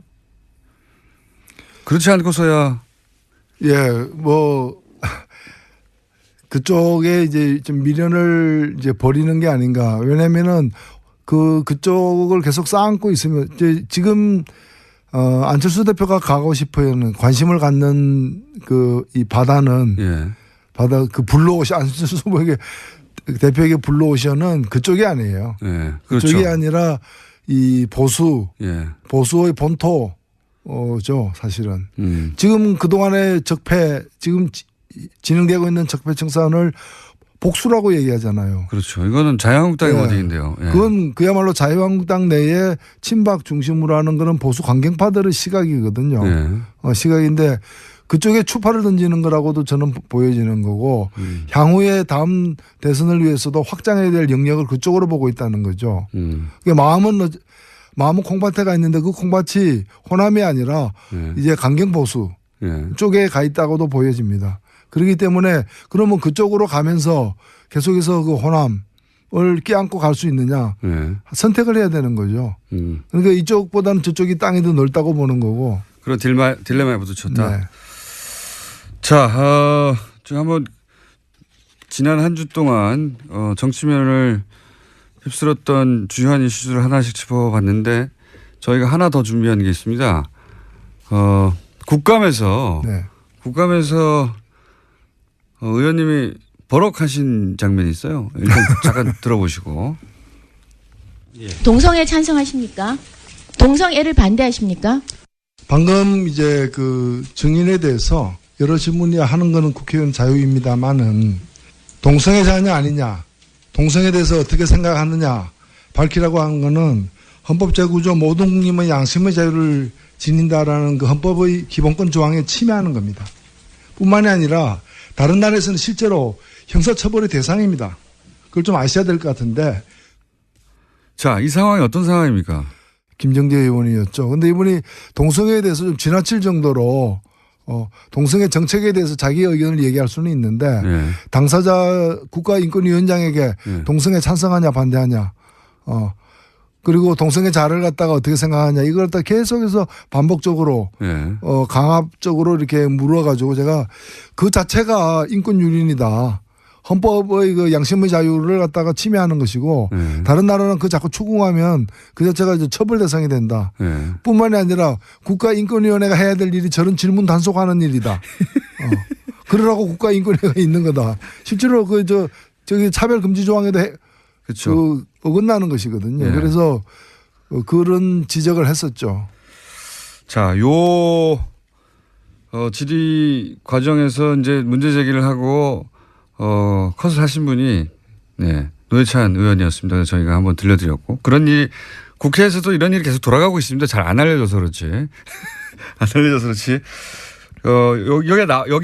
여기에 나와서만 발언하시는 게 아니에요.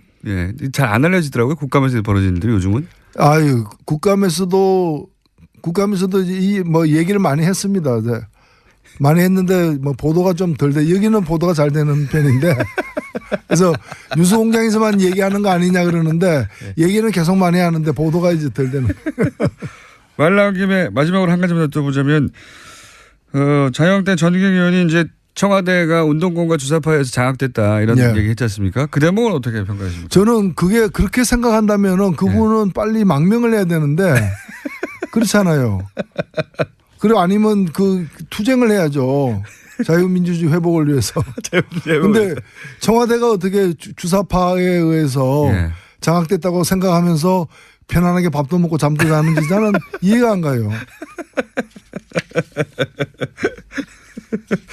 주사파에서 장악됐다는 것은 준 북한이 됐다는 얘기거든요. 아, 그렇죠. 그런 의미거든요. 그러니까 그 정권 하에서 어떻게 그렇게 활보를 하고 있느냐 평안하게. 요즘 사실 한 30대까지는 주사파가 뭔지도 모릅니다. 이게 언제적 단어인지 모르겠는데. 그래서 비서실장이 이제 좀 발끈했죠. 그렇죠. 주사파라는 의미는 과거 군사정권에서 학생운동하는 사람들을 이제 김일성의 지령을 따른 사람이다. 그래서 전두환 정권 때 당신은 뭐 했느냐. 뭐 했는지 모르겠지만. 그렇게 되묻는 거죠. 지적을 했었죠. 그 시절에 만들어진 이제 용어거든요. 김일성의 지령을 따르는 사람들 이런 의미입니다. 이게 말하자면. 그렇다고 이제 공격을 하니까 발끈할 수밖에 없는 거고 거기에 대해서 의원님은 그럼 큰일 나는데 우리나라 망명해야지 어떻게 했냐고. 예. 고급스러운 디스였습니다. 자, 한 가지만 더 시간 다 됐는데 어제 이정미 대표가 나와서 그런 얘기 하시더라고요. 평상시에 노회찬 원내대표가 정말 말이 많은데 요즘은 노루가점에 가서 터뜨리려고 평소에 말을 아낀다고. 그러고 싶은데 그게 안 되네요. 화요일 날 저녁에 JTBC에서 불러좀 거기 가서 또 얘기하니까. 꼭 화요일 날 부르시더라고. 네. 저 오늘 여기까지 하겠습니다. 지금까지 정의당 노회찬 대표였습니다. 감사합니다. 네, 고맙습니다. 자, 양지열 변호사님. 네, 예. 추천해가지고 이제. 그래도 이름도 불러주세요. 네, 양지열 변호사님. 예, 지난주까지 이름도 얘기를 안 하시더니. 뭐, 지난주는 3분 나왔으니까요. 예, 3분 59초. 예. 근데 예. 진짜 제가 오늘 확인을 꼭 해보고 싶었거든요. 근데 내가 내 입으로 이런 말을 할 줄은 몰랐는데. 11분 남았습니다. 예. 실물이 훨씬 낫네요. 예? 실물이 훨씬 낫네요. 진짜. 나는 TV 보면서 좀 무서웠거든요. 저 사람이 내가 알던 그 사람이 맞나. 내가 평소에 함부로 개겼던 게 아닌가. 블랙하우스요? 예. 근데 진짜 청취자분들께서도 오해하시면 안 될 게 실물은 봐줄만 합니다. 예. 저도 화면을 보면서 전 제작진들이 그렇게 클로즈업을 많이 당긴 적이 있어요. 그래서 제작진이 안티 아니에요 혹시? 굉장히 폭력적이구나. 사람들한테 이런 비주얼 폭력을 가하고 이런. 좀 무서웠어요. 그러니까 저 같은 경우는 사실 어디 밖에 모임 같은데 가끔 이제 TV 보시고 와달라는 분들 계시거든요. 근데 잘 안 가요. TV 보다가 실물 보면 실망할까봐. 예. TV에서 더 잘 나오는. 그렇죠. 예. 예. 하도 잘생겼다는 말을 많이 들어서. 예. 공장장은 반대인이니까 많이 불러주세요. 실물을 보셔야 여러분 좀 안심하실 것 같습니다. 실물을 보면 범죄형은 아니에요. 그러니까요. 예. 생각보다 귀염상이에요. TV에서는 굉장히 깜짝 놀랐어요. 저도. 그러니까 화면 자체가 범죄적이라는 인상을 받았어요. 저도 그 얘기 했는데 폭력적이고 범죄적이다. 자, 오늘 주제는 이겁니다. 지난주 3분 나와가지고 잠깐 하다가 들어갔는데 국정원 돈 받았다는 거. 네. 예. 여기 관례다라는 초반에 보수정당에서의 이제 뭐랄까요? 예. 정치자금, 예. 통치자금, 예. 어느 정권이나 여기에 나와 있었다 이런 얘기 했었죠. 지금은 관례가 아니다고 하는 반례가 계속 나오고 있죠. 예, 재무팀장도 몰랐다고 하더라 그 돈을. 그러니까 소위 명절날 떡값으로 줬다거나 이게 아니라는 거죠. 몰랐다고 하니까. 정치자금, 통치자금을 하려면 그게 올바른 관행이 아니더라고 하더라도 받은 사람이 있어야 되잖아요. 그러면 예를 들어서 지금 자유한국당의 정우택 원내대표 처음 얘기가 터졌을 때 지난 정권부터 있었던 통치 관행이다라고 얘기했는데 그러면 이렇게 얘기를 했어야죠. 나도 얼마 받았다. 박 전 대통령한테. 아니 예를 들어 그런 사람이 없잖아요. 이런 거 있잖아요. 왜 무슨 명절날 불러가지고 50만 원, 100만 원씩 줬다든가 그런 기록이라도 있으면 그런 해명이 되는데 사실 제가 초반에 예전에 수습기자 할 때만 해도 명절에 돈 받았어요. 기자들한테까지도 왔어요. 예전에는 그랬습니다. 예전에 정말로. 예. 근데 그게 정확히 김대중 정권부터는 없어진 걸로 알고 있어요. 90년대에 그랬었어요. 예. 98년도에 김대중 대통령이 그때 유명한 사건이 세메인가 가려고 할 때 2억 원인가를 당시 국정원에서 현금으로 가지고 왔었다고 해요. 근데 굉장히 야단을 쳐서 돌려보냈고 그 이후로도 전혀 그런 일이 없었고 노무현 정권 때는 아시다시피 만나질 않았으니까 국정원장을 그렇죠. 받을 일이 없으셨죠. 근데 이 경우에는 예를 들어서 우리가 경력금, 떡값 이렇게 부르는 돈으로도 쓴 게 아닌 것이 이 총무비서관 안에 그 재무팀장 돈 소위 관장하는 사람이 이 돈을 입출금하는 사람이 자기는 입출금을 안 하는 게 아니라 존재를 몰랐다고 하잖아요. 존재를. 근데 그 부분이 되게 신기한 게요. 사실 이제 검찰에서도 이 돈을 도대체 어디다 썼느냐를 쫓고 있거든요. 근데 보통 아시겠죠? 뇌물 사건에서 돈을 어디다 썼느냐 저는 없습니다. 일단 받았으면 그걸로 끝이지. 그걸 어디다 썼는지 알아서 뭐 할 거예요. 근데 왜 확인을 해야 되냐면 지금 말한 반론들 있지 않습니까? 혹시라도 이게 잘못됐더라도 그것도 잘못이지만 그거라도 어떤 정치적인 목적으로 쓴 게 아니냐. 통상적으로 정치적으로 이해할 만한 범주 내에 있느냐. 불법이라 하더라도. 그러면 통치자금 통치행위로 혹시 빠져나갈 수 있기 때문에 그걸 쫓고 있는데 아는 사람이 없는 거예요. 없어요 아무도. 아니 하다못해 이재만 비서관 이거를 얘기했던 본인도 제가 보기에는 이거는 약간 이재만 전 비서관도 자기 빠져나가려고 페인트라고 봅니다만. 그러니까 왜냐하면 이제 그랬으면 자기는 전달만 했다는 얘기가 되기 그렇죠. 때문에 모른다고 계속 반복하고 있긴 하지만 대부분의 사람들이 모르는 건 사실이에요. 그러니까 요 3인방만 일단 존재를 알고, 그리고 3인방은 자기들은 이제 박근혜 전 대통령한테 줬다고 하니까 박근혜 전 대통령이 그 돈을 들고 누굴 줬을 리는 없으니까 그럼 배달하는 사람이 있을 거다 싶어서 이제 이영선 행정관을 소환 조사를 했죠. 왜냐하면 이영선 행정관이 그 동안에는 경호관입니다. 경호관. 경호원 하도 많은 사람들이 그 기억하시고 있는 게 최순실과 의상실에서의 동영상 있지 않습니까? 휴대폰 닦아줬던. 5만 원짜리 묶음을 받아드는 70개. 돈을 받아드는 것만 봤는데 그러면 그 동안에 나온 얘기는 최순실의 뭐 의상비라든가 아니면 비선지럽이라든가 이런 걸 대납을 해줬다라는 의혹만 있었는데. 그러자 그 다음부터는 박근혜 전 대통령이 직접 줬다 이렇게. 그렇죠. 박 전 대통령이 줬다고 이영선 행정관 본인도 그랬어요. 근데 의상실에 돈 묶음을 가져다 줬는데 그게 얼마만큼 들었는지도 모르고 영수증 처리도 안 했기 때문에 나도 내역은 모른다라고 했는데 심부름만 했다 이거죠. 그게 거짓말이라고 생각을 했죠. 최순실이 다 대줬을 것이다. 근데 그게 아니라 실제로 박 전 대통령에게서 나간 돈도 있을 수 있고 국정원 소위 이제 공작비였는데 그게 정확하게 공작비 특활비가 아니라 공작비였다고 해요. 그렇죠. 간첩 작업을 하는 거죠. 공작비를 가지고 자기가 옷 샀다는 얘기가 들었어요. 이거는 정말 아니 옷값이 많이 나왔잖아요. 상상하기 힘든 영역입니다. 저희가 국정농단 얘기하면서 뭐 여러 가지 이렇게까지 했나 싶은 이야기들이 사실 있었는데 그 특수공작비가 비용이 개별적으로 따지면 그렇게 높게 측정이 안 돼요. 그러니까 지금 이제 접경지대 연변이나 이런 데서 이른바 생계형 스파이들이 좀 있거든요. 오랫동안 거기 이제 있는 사업하고 이런 분들이기 때문에 북한도 많이 드나들고 하기 때문에 이쪽 일 받고 뭐 때로는 뭐 대한민국 일도 봐주고 때로는 북한 일도 봐주기도 하고 정보도 팔고 이런 분들이기 때문에 거기 들어가는 돈이 정말 몇백만 원 단위인데 그 돈을 싹 갈무리를 해서 40억을 가져온 거예요. 갈무리를 해서 쓰신 거죠. 40억을 가져와서 뭐에 썼나 지금 다 밝혀지진 않는데 다 썼으니까 없어졌겠죠. 아니요. 그 남아있다는 얘기도 있어요. 그래서 이제 지금 내곡동으로 자택 옮긴 거 거기에도 금고가 있나 해서 검찰이 압수수색을 해야 되는 게 아니냐라는 얘기도 있고. 해야죠. 근데 거기 있겠습니까 아직까지? 모르는 거죠. 워낙 의외의 상황들이 많이 벌어졌으니까. 그리고 또 특이한 점은 일단 끊었다가 9월에 2억을 한꺼번에 가져와라. 그게 너무너무나 이상한 얘기인데. 그렇죠. 그때는 이미 언론들이 하도 미르랑 K스포츠 재단에 붙어가지고 취재를. 그 보도가 나오니까 7월에 더 이상 가져오지 말라고 했다가 조심을 한 건데 갑자기 2배를 가져오라고. 미뤄진 걸 가져와라 그랬으니까. 이 시점이 근데 최순실 씨가 독일로 가는 시점입니다. 누구는 그런 얘기도 해요. 독일에서 무슨 뭐 최순실 씨가 007 가방 2개를 들고 있는 걸 봤다 식당에서. 007 가방이 들 수 있죠. 근데 이제 그건 확인해 봐야 되는 게 국정원도 같은 경우는 옛날부터 원화가 아니라 달러나 엔화로 많이 또 거래를 했었거든요. 혹시 그 돈이 외화로 왔는지도 추가적으로 확인해 봐야 돼요. 만약에 외화로 왔으면 그건 최순실에게 직접 전달될 가능성이 굉장히 높아요.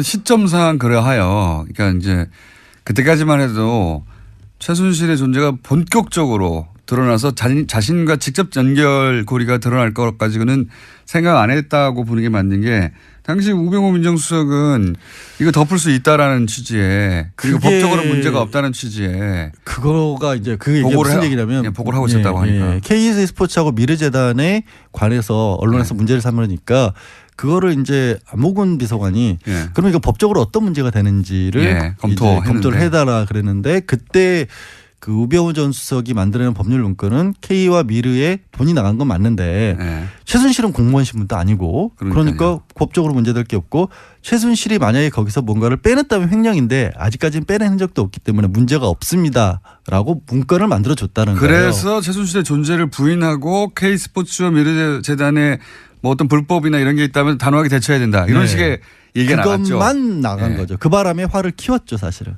다행이죠. 다행인데 그래서 오히려 전모가 드러나게 되는 쌓여서 터진 거죠. 그런데 그렇죠. 제 말은 그런 인식하에 있던 상황이었기 때문에 충분히 예를 들어서 뭐 어차피 들키지 않을 돈이니까 예를 들어 멀리 나가 있는데 어떤 뭐 차비 뭐 이런 개념으로 우리한테는 차비로 이익이면 너무하지만. 근데 네. 그것도 지금 얘기한 것도 그런 가능성도 한번 타진해봐야 된다. 뭐 있고 왜냐하면 액수도 좀씩 바뀌었거든요. 오늘 이제 국정원장 세 사람 남재준, 이병기, 이병호 박 전 대통령 재임 시절의 국정원장 세 사람 중에서 첫 번째로 남재준 원장을 불러요. 네.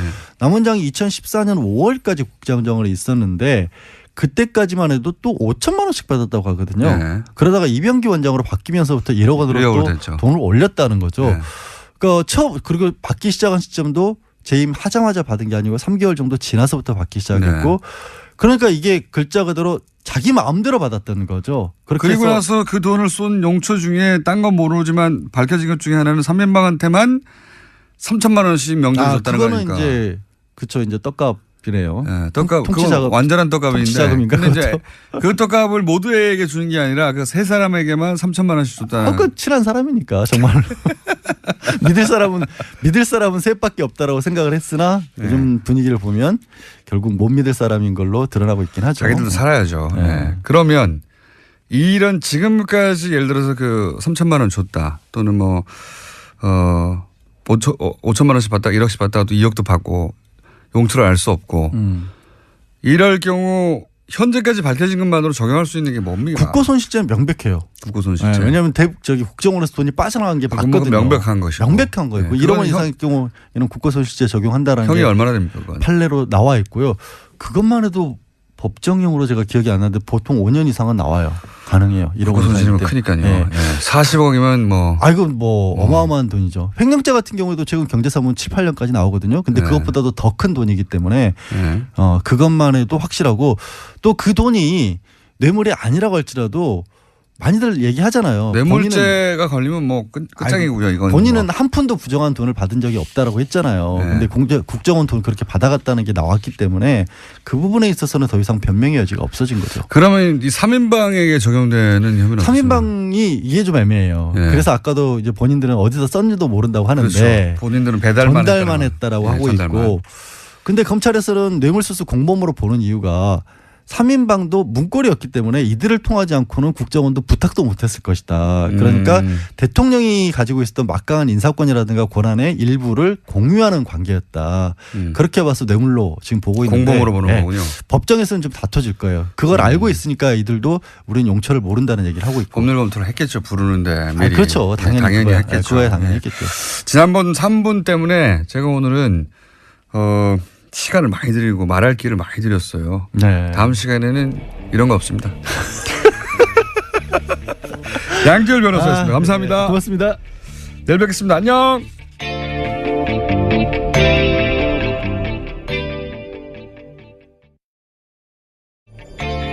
안녕하세요. 김어준입니다. 국정원 댓글 수사를 방해할 목적으로 가짜 사무실을 만들고 가짜 서류를 채워 넣었던 수사 방해 사건. 이 사건 관련해 국정원에 파견됐던 변창훈 검사의 죽음을 두고 자유한국당 김진태 의원은 당장 죽음의 구판을 멈추라고 주장했습니다. 자유한국당 법사위원들은 윤석열 중앙지검장과 문무일 검찰총장의 사퇴를 요구하고 나섰습니다. 그래요? 변 검사를 죽음에 이르게 한 절대적 책임은 박근혜 정부 탄생의 정당성을 뒤흔들 댓글 수사를 방해하기 위해서 가짜 사무실 공작을 지시한 정치 세력에게 있는 겁니다. 그 세력이 누굽니까? 범죄를 은폐하기 위해서 영화 세트처럼 가짜 사무실을 만든 공작이 언제 누구에 의해 이루어졌나? 박근혜 정부 임기 초 박근혜 전 대통령이 임명한 남재준 국정원장의 국정원에서 자행된 겁니다.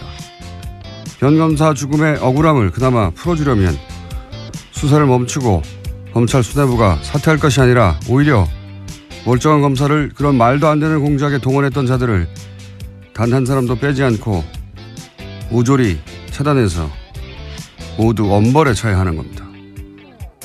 수사를 멈추란요. 턱도 없는 소리입니다. 김어준 생각이었습니다.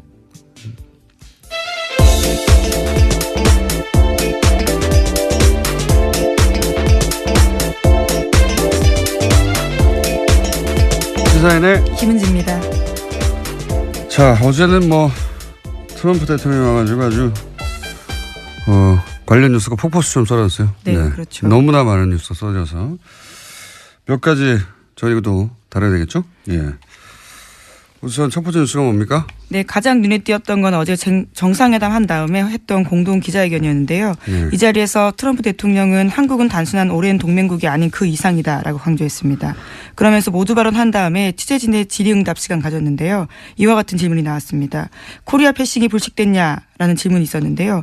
이에 대해서 트럼프 대통령은 한국은 내게 굉장히 중요한 나라라면서 한국을 지나치는 일은 없을 것이다라는 점을 바로 말해줄 수 있다라고 답했습니다. 그러니까 소위 코리아 패싱 논란에 대해서 선을 그은 겁니다. 예, 뭐 이렇게 말을 하겠죠. 예. 뭐라고 합니까? 여기다 대놓고. 예. 물론 이 코리아 패싱이라는 단어 자체가 일본 언론이 처음 시작한 건데, 예. 여기 대해서 이제 야당도 이걸 가지고 오랫동안 공격해 왔죠. 예. 거기 그런 얘기에 이제 중지부를 찍었다는 점에서 의미가 있는 건데, 예. 그 이상의 의미는 없어요. 사실은 생각해 보면. 한번 들어볼까요? South Korea, Republic of Korea, Korea is very important to me, and there will be no skipping South Korea. I can tell you that right now. 뭐 똑같은 말로 야당이 공격할 명분은 잃었다. 이 정도 의미죠. 예. 실제 미국이 이제 자국의 이익에 따라 움직이겠죠. 언제나. 예. 하지만 뭐 그런 의미는 있다. 예. 그래서 요 문장은 앞으로도 계속 써먹히겠죠. 예. 다음 뉴스는요. 네, 또 공동기자회견에서 두 정상은 한국 미사일의 탄도 중량 제한을 완전히 해제하기로 합의했습니다. 그러면서 문재인 대통령은요. 우선 도입할 미국 무기의 윤곽도 처음으로 공개했는데 제이스타즈 최소 4대 도입 등이 있습니다. 이 세 가지 무기로 5조 정도 들 거라고 하는데요. 트럼프 대통령은 한국의 무기 도입이 미국 일자리 창출에 기여할 거다라는 이야기도 했습니다. 탄도 중량은 풀고 무기는 사고 뭐 어차피 무기는 우리나라가 미국에서 전 세계에서 가장 많이 사왔어요. 어차피 사왔는데 중요한 거는 이제 얼마나 최신의 기술 무기를 도입하느냐 이거겠죠. 예. 이 이야기는 저희가 잠시 후에 정세현 장관하고 전 장관하고 나눠보기로 하겠습니다. 자, 다음 뉴스는요.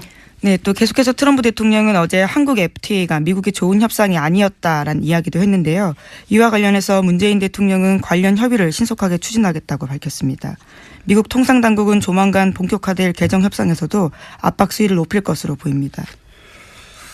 이 발언은 뭐 일본에서 했던 발언들에 비하면 예, 아무것도 아닙니다. FTA가 미국의 좋은 협상이 아니다 이런 말을 하고 뭐 문재인 대통령은 협의를 신속하게 추진하겠다. 굉장히 원론적인 수준의 말밖에 없었는데 트럼프 대통령이 이제 일본에 방문해서 했던 일들 보면 아, 일본은 저런 굴욕을 겪어도 괜찮나 싶은 아주 웃긴 장면이 굉장히 많이 나왔어요. 뭐, 아베 총리가 말하는데 중간에 끊고. 그렇죠. 예, 자기가 말한다든가. 미국에서도 그런 보도 많이 나왔어요. 어제 워싱턴 포스트인가요? 예, 거기서도 찾아와서 읽어봤는데, 아베가 트럼프에게 얼마나 잘 보이고 노력하는데 트럼프가 아베를 얼마나 막 취급하는가. 이 기사거든요. 네. 굉장히 민망한 표현이 있었는데요. 전략적 노예 상태에서 비용을 치렀다라는 식의 이야기가 있었습니다. 스트래티직 서브튜드. 예. 네, 전략적 노예 상태요. 네. 발음이 됐나요? 네. 예. 예속 상태. 예. 고급 단행이긴 한데 결국 맞아요. 딸랑이. 뭐 육군 국방부 장관이 해군 출신이어서 일찌감치 핵잠수함 도입해야 된다는 얘기를 하더니 결국 그것이 현실로 되긴 되네요. 그런데 중요한 것은 지금 그런 걸 사주는 대신 트럼프가 북한을 상대로 해서 험악한 말을 쏟아내지 않고 예. 두 번째는 장비는 많이 있다. 그러나 이것을 쓸 일이 없어야 된다는 얘기를 하면서 외교적인 해법을 좀 모색하고 있는 것처럼 오늘 띄웠어요. 네, 발언을 여러 가지 그렇겠습니다. 움직임이 예. 있다. 지금 뭐라고 얘기할 수는 없지만 여러 가지 움직임이 있는데 그건 좀 두고 보자 하는 얘기를 했는데 그거는 괜찮은 얘기 같아요. 뭐 미국 언론도 그런 반응인데 이제 트럼프가 톤다운을 하고 외교적으로 문제를 풀어야 한다는 식의 메시지를 내긴 냈으니까요. 네. 거꾸로 이제 장관님이 걱정하셨던 거는 거꾸로 여기 와서 더 강성 발언을 쏟아낼까봐 일본을 거치고 와서 그런 걱정을 하셨는데 다행히 아직까지는 없습니다. 국회에서는 뭐라고 할지 모르겠는데. 네, 그러니까 제가 그동안에 뭐 이런 기회가 있을 때마다 얘기했던 거는 험악한 말을 쏟아낸 건 그만큼 공포 분위기를 조성해서 무기를 좀 팔려고 하는 거다 하는 분석을 하지 않았어요? 네. 일본에서도 무기를 많이 사줬습니다. 예. 그렇기 때문에 일본 총리가 대북 압박과 제재를 강화해야 된다는 얘기를 할 때 거기에 화답을 하지 않고 전략적인 끝냈다 하는 동문서답을 했어요. 네네. 그거부터가 지금 우리한테는 좋은 신호였죠. 걱정했는데 오히려 그 좋은 신호가 일본에서 나왔고 그 연장선상에서 미국 간에 막 물밑 접촉이 있다는 것을 사실상 시인하고 움직임을 좀 지켜보자 하는 얘기를 하고 그다음에 이제 무기를 팔았다. 네. 무기를 사주니까 그런 얘기까지 했는지 모르지만 어쨌든 선후 관계는 좀 다시 또 살펴봐야 되겠으나 그러나 물밑 접촉이 곧 미국 간의 대화로 발전할 수 있다는 뉘앙스로 얘기한 것은 우리한테는 선물이라면 선물입니다. 이건 어떻습니까? 아니 비싼 무기 사주고 그 정도 선물도 안 받아도 되겠어요? 그렇죠. 예. 사실 무기는 계속 사왔긴 합니다만 생색을 자기도 이제 미국에 무기를 이렇게 많이 팔았다. 미국에 돌아갈 때 그런 성과를 자랑해야 되겠죠. 그러면 솔직해요, 그 사람. 예. 이제 앞으로 일자리가 많이 늘어나겠다는 얘기는 무기 공장을 더 키울 수 있다는 얘기를 했는데, 네네. 어쨌든 그런 사람들, 그러니까 백인의 노동자들이 그 트럼프의 지지 세력 아닙니까? 그 사람들을 그렇죠. 의식하고 한 발언이에요. 그렇겠죠. 그리고 무기는 그렇다고 치고 그러면 우리가 얻어낼 게 뭐였냐? 이게 이제 소위 대화 관련 발언들 그리고 이제 강성방을 늘어뜨리고 북한과 외교적으로 해결하겠다 이런 걸 얻어낸 거라고 보는데 또 한 가지가 거론되는 게 코리아 패싱에 대한 끊임없는 얘기가 나왔었는데 예, 이 얘기를 적어도 그 회담에서는 없다고 선언한 것은 어떤 효과가 있을까요? 글쎄 면전에서 그 코리아 패싱 하겠다고 얘기하겠습니까? 저도 그렇게 생각합니다. 네. 아니 나중에 헐망정 그렇게는 안 하죠. 예. 아니 코리아 패싱이라는 건 그리고 우리가 잘못해가지고 코리아 패싱 당하는 거기 때문에 예. 앞으로 한미 관계, 한중 관계 또는 남북 관계를 잘 꾸려 나가면은 코리아 패싱은 안 일어나죠. 그러니까 코리아 패싱은 우리 하기 나름입니다. 예. 그리고 이제 우리를 제끼고 할 수만은 없어요. 우리가 잘 감시를 하고 남북 관계를 잘 관리해 나가면은 코리아 패싱은 안 일어나죠. 국내 정치적 효과 정도는 있겠다. 저도 그렇게 생각합니다. 네. 야당에서 계속 공격하던 것에 대해서 트럼프 대통령이 했던 말들을 틀어주면서 이제 더 이상 그런 말 하지 말라고 하는 국내 정치적 효과는 있겠지만 정말로 미국이 그런 마음 먹고 하게 되면 막을 길은 없죠. 예. 이건 어떻습니까? 코리아 패싱을 사전에 알려주고 하는 법이 어디 있어요? 그러면 코리아 패싱이 이미 아니기 때문에. 그렇죠. 예. 그런 일이 일어나지 않도록 하는 게 우리 외교력이다. 예. 이건 어떻습니까? 탄도 중량 제한. 이건 예전부터 우리 정권이 우리 정부가 원해왔던 거 아닙니까? 보수지 가릴 것 없이. 그래도 단 공짜 아니라고 생각해요. 예. 무기를 많이 사준 대신 이 정도는 얻어냈어. 무기 사는 얘기니까. 그다음에 기술 제공 문제이기 때문에 예. 공짜는 아니지만은 보수 쪽에서 그런 것을 좀 늘리게 되면은 안심이 된다고 그동안 많이 주장을 해왔었는데 그래서 우리 국내에 또 보수를 끌어안으면서 문재인 정부가 좀 더 전향적인 대북 정책이라든가 북핵 정책을 추진해 나갈 수 있는 기반은 될 겁니다. 일을 하려면 돈 써야죠. 돈 들어가는 거예요, 그것도. 예. 일하려면 돈 써야죠.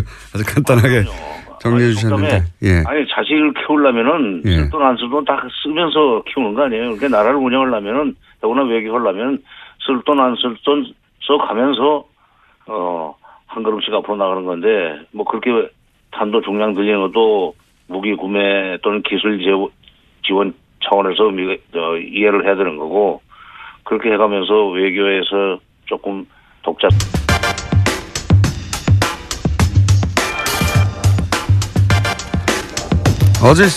어제 있었던 한미 정상회담, 네, 그 의미 짚어보겠습니다. 정세현 전 통일부 장관님 전화 연결됐습니다. 안녕하세요, 가치현 장관님. 예, 안녕하세요. 자, 요즘 이렇게 저희 섭외에 잘 응해주셔서 대단히 감사합니다. 섭외 잘 응하자면 까칠하고 자꾸 그러니까. 자, 한미 정상회담에 대해서 걱정을 많이 하셨었어요. 예, 트럼프가 워낙 노련한 장사꾼이라, 예, 일본에서 여러 가지 얘기 듣고 와서 폭탄 발언하는 거 아니냐 걱정 많이 하셨는데, 일단 이 정상회담이 뭐 짧긴 했습니다만 여러 가지 메시지 나왔으니까 총평을 해보시자면요. 정상회담 뭐 시간이 짧은 걸 가지고 시비를 거는 당도 있기는 있대요. 근데 예. 한미 간에는 뭐 그 우리 외교부와 저쪽의 국무부 또는 백악관과 청와대가 사전 조율을 할 수 있는 그런 관계이기 때문에 예. 사전 조율을 할 수 있는 관계이기 때문에 정상이 만나서 같이 만나서 얘기하는 시간이 꼭 길지 않아도 괜찮습니다. 미리 다 조율됐다. 예. 그렇죠. 시간은 중요한 게 아니었고. 예. 시간이 중요한 건 아니에요. 남북 정상은 좀 달라요. 완전히 그건 정상이 직접 그 협상을 해야 되니까. 근데 이번에 총평을 한다면은 절반의 성공 이상은 좀 된 것 같아요. 아, 그렇게 보십니까? 예. 굉장히 까칠하게 평가하시는 분인데, 문재인 정부에 대해서도 뭐 그 대북 정책에 대해서 여러 가지 지적하셨는데, 요 정상회담은 절반 이상은 성과를 얻었다 이렇게 보십니까? 어떤 부분에서 그렇습니까? 물론 이제 수십억 달러의 무기를 사주기로 한 것은 뭐 사실인 것 같습니다. 예. 트럼프 대통령이 이렇게 터뜨려버려서 네.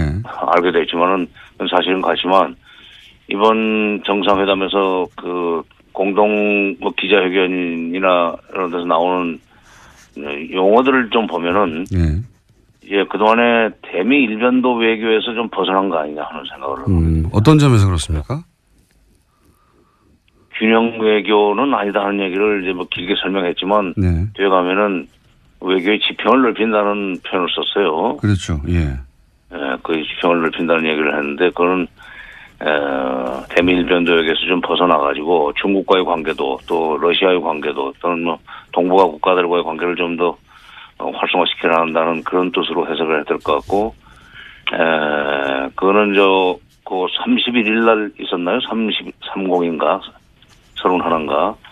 우리 외교부 장관이 국회 국정감사에서 답변할 때 그 산불 얘기하지 않았어요? 네네. 예. 사드 추가 배치하지 않겠다. MD 체제. MD 체제 편입하지 않는다. 예. 그다음에 한미일 그 관계를 군사 동맹 관계로 발전시키지 않는다는 산불을 얘기했는데. 일본과는 군사 동맹 없다. 예. 그렇죠. 예. 그거를 그 30일 날 외교부 장관의 국회 답변하고 이번에 공동 기자회견에서 나온 균형 외교 이걸 연결시켜 보면은 사실상 균형 외교가 아니라 외교 지평 확대. 예. 사실상 미국과 중국 사이에 등거리 외교로 나갈 수 있는 어떤 도약되는 말을 한 것이 아닌가. 그래서 제가 이번에 점수를 좀 잘 줘야 된다는 생각을 하고 있습니다. 항상 그런 말씀하셨죠. 그렇게 한미 외교에만 집중하면 안 된다고. 예. 예. 그런데 이제 그 메시지 속에 그런 기미가 보였다 이렇게 판단하시는 거군요. 예. 예. 그 대통령의 메시지는 미리 준비된 거니까, 예. 그렇게 준비됐다면 아마 그런 외교 정책 방향이 그렇게 수립된 걸로 보인다 이렇게 평가하시는 것 같고, 그 연결해서 생각해 보면 오늘인가요, 내일인가요? 문 대통령이 바로 동남아로 떠나지 않습니까? 예, 베트남에서 열리는 국제 회의 때문에. 예. 동남아 3국 뭐 인도네시아하고 간다고 하는데 그것도 연결해서 생각해 볼 수 있는 얘기입니까? 그러니까 외교 지평을 확대하겠다 하는 것도. 그쪽은 그게 안보와 관련해서는 크게 직접 관련되는 건 없고 이제 경제 쪽으로는 의미가 있죠. 그렇군요. 저는 의미가 있죠. 자, 이건 어떻습니까? 이제 무기 수입은 사실 우리가 항상 해오긴 해왔는데, 그 액수도 뭐 이미 세계 1위를 뭐 기록하기도 하고, 근데 이제 무기 수입 자체야 해왔는데 중요한 건 그 무기가 정말 우리가 원했던 무기를 수입하지 못했던 경우가 많지 않습니까? 첨단 무기를 안 준다든가. 예. 이번에는 어떻게 보십니까? 뭐 경찰기를 사는 것 같고 네. 핵잠수함을 도입하는 것 같은데. 예. 그건 뭐 군대에서는 절실히 필요했을 거예요. 특히 정찰기를 우리가 독자적으로 운영하게 된다면은 상당히 의미가 있다고 생각합니다. 그러니까 북한의 그 정찰기는 북한에 대한 위협이라기보다는 북한에 대한 이 억지 능력 내지는 북한의 행동을 감시한다 그럴까. 그래서 그건 안보 면에서는 상당히 의미가 있는 진전이라고 봐야 될 것 같고. 핵 잠수함까지 필요한지는 그거는 제가 기술적인 건 잘 모르겠어요. 이런 얘기군요. 예. 충실한 조수 역할을 했다. 이런 식의 평가들이 아주 많았습니다. 그런 예를 드는 걸로 기사 가득 찼어요. 읽어보면 뭐 예를 들어서 아베는 미일 간 정상회담에서 역대 가장 가까운 사이다 이런 식으로 표현하면 트럼프는 거기에 보조를 맞춰줄 생각이 없는 것처럼 부른다. 뭐 예를 들어서 굉장히 많은 예가 있는데 재밌는 예 중에 하나가 골프를 같이 쳤잖아요. 예.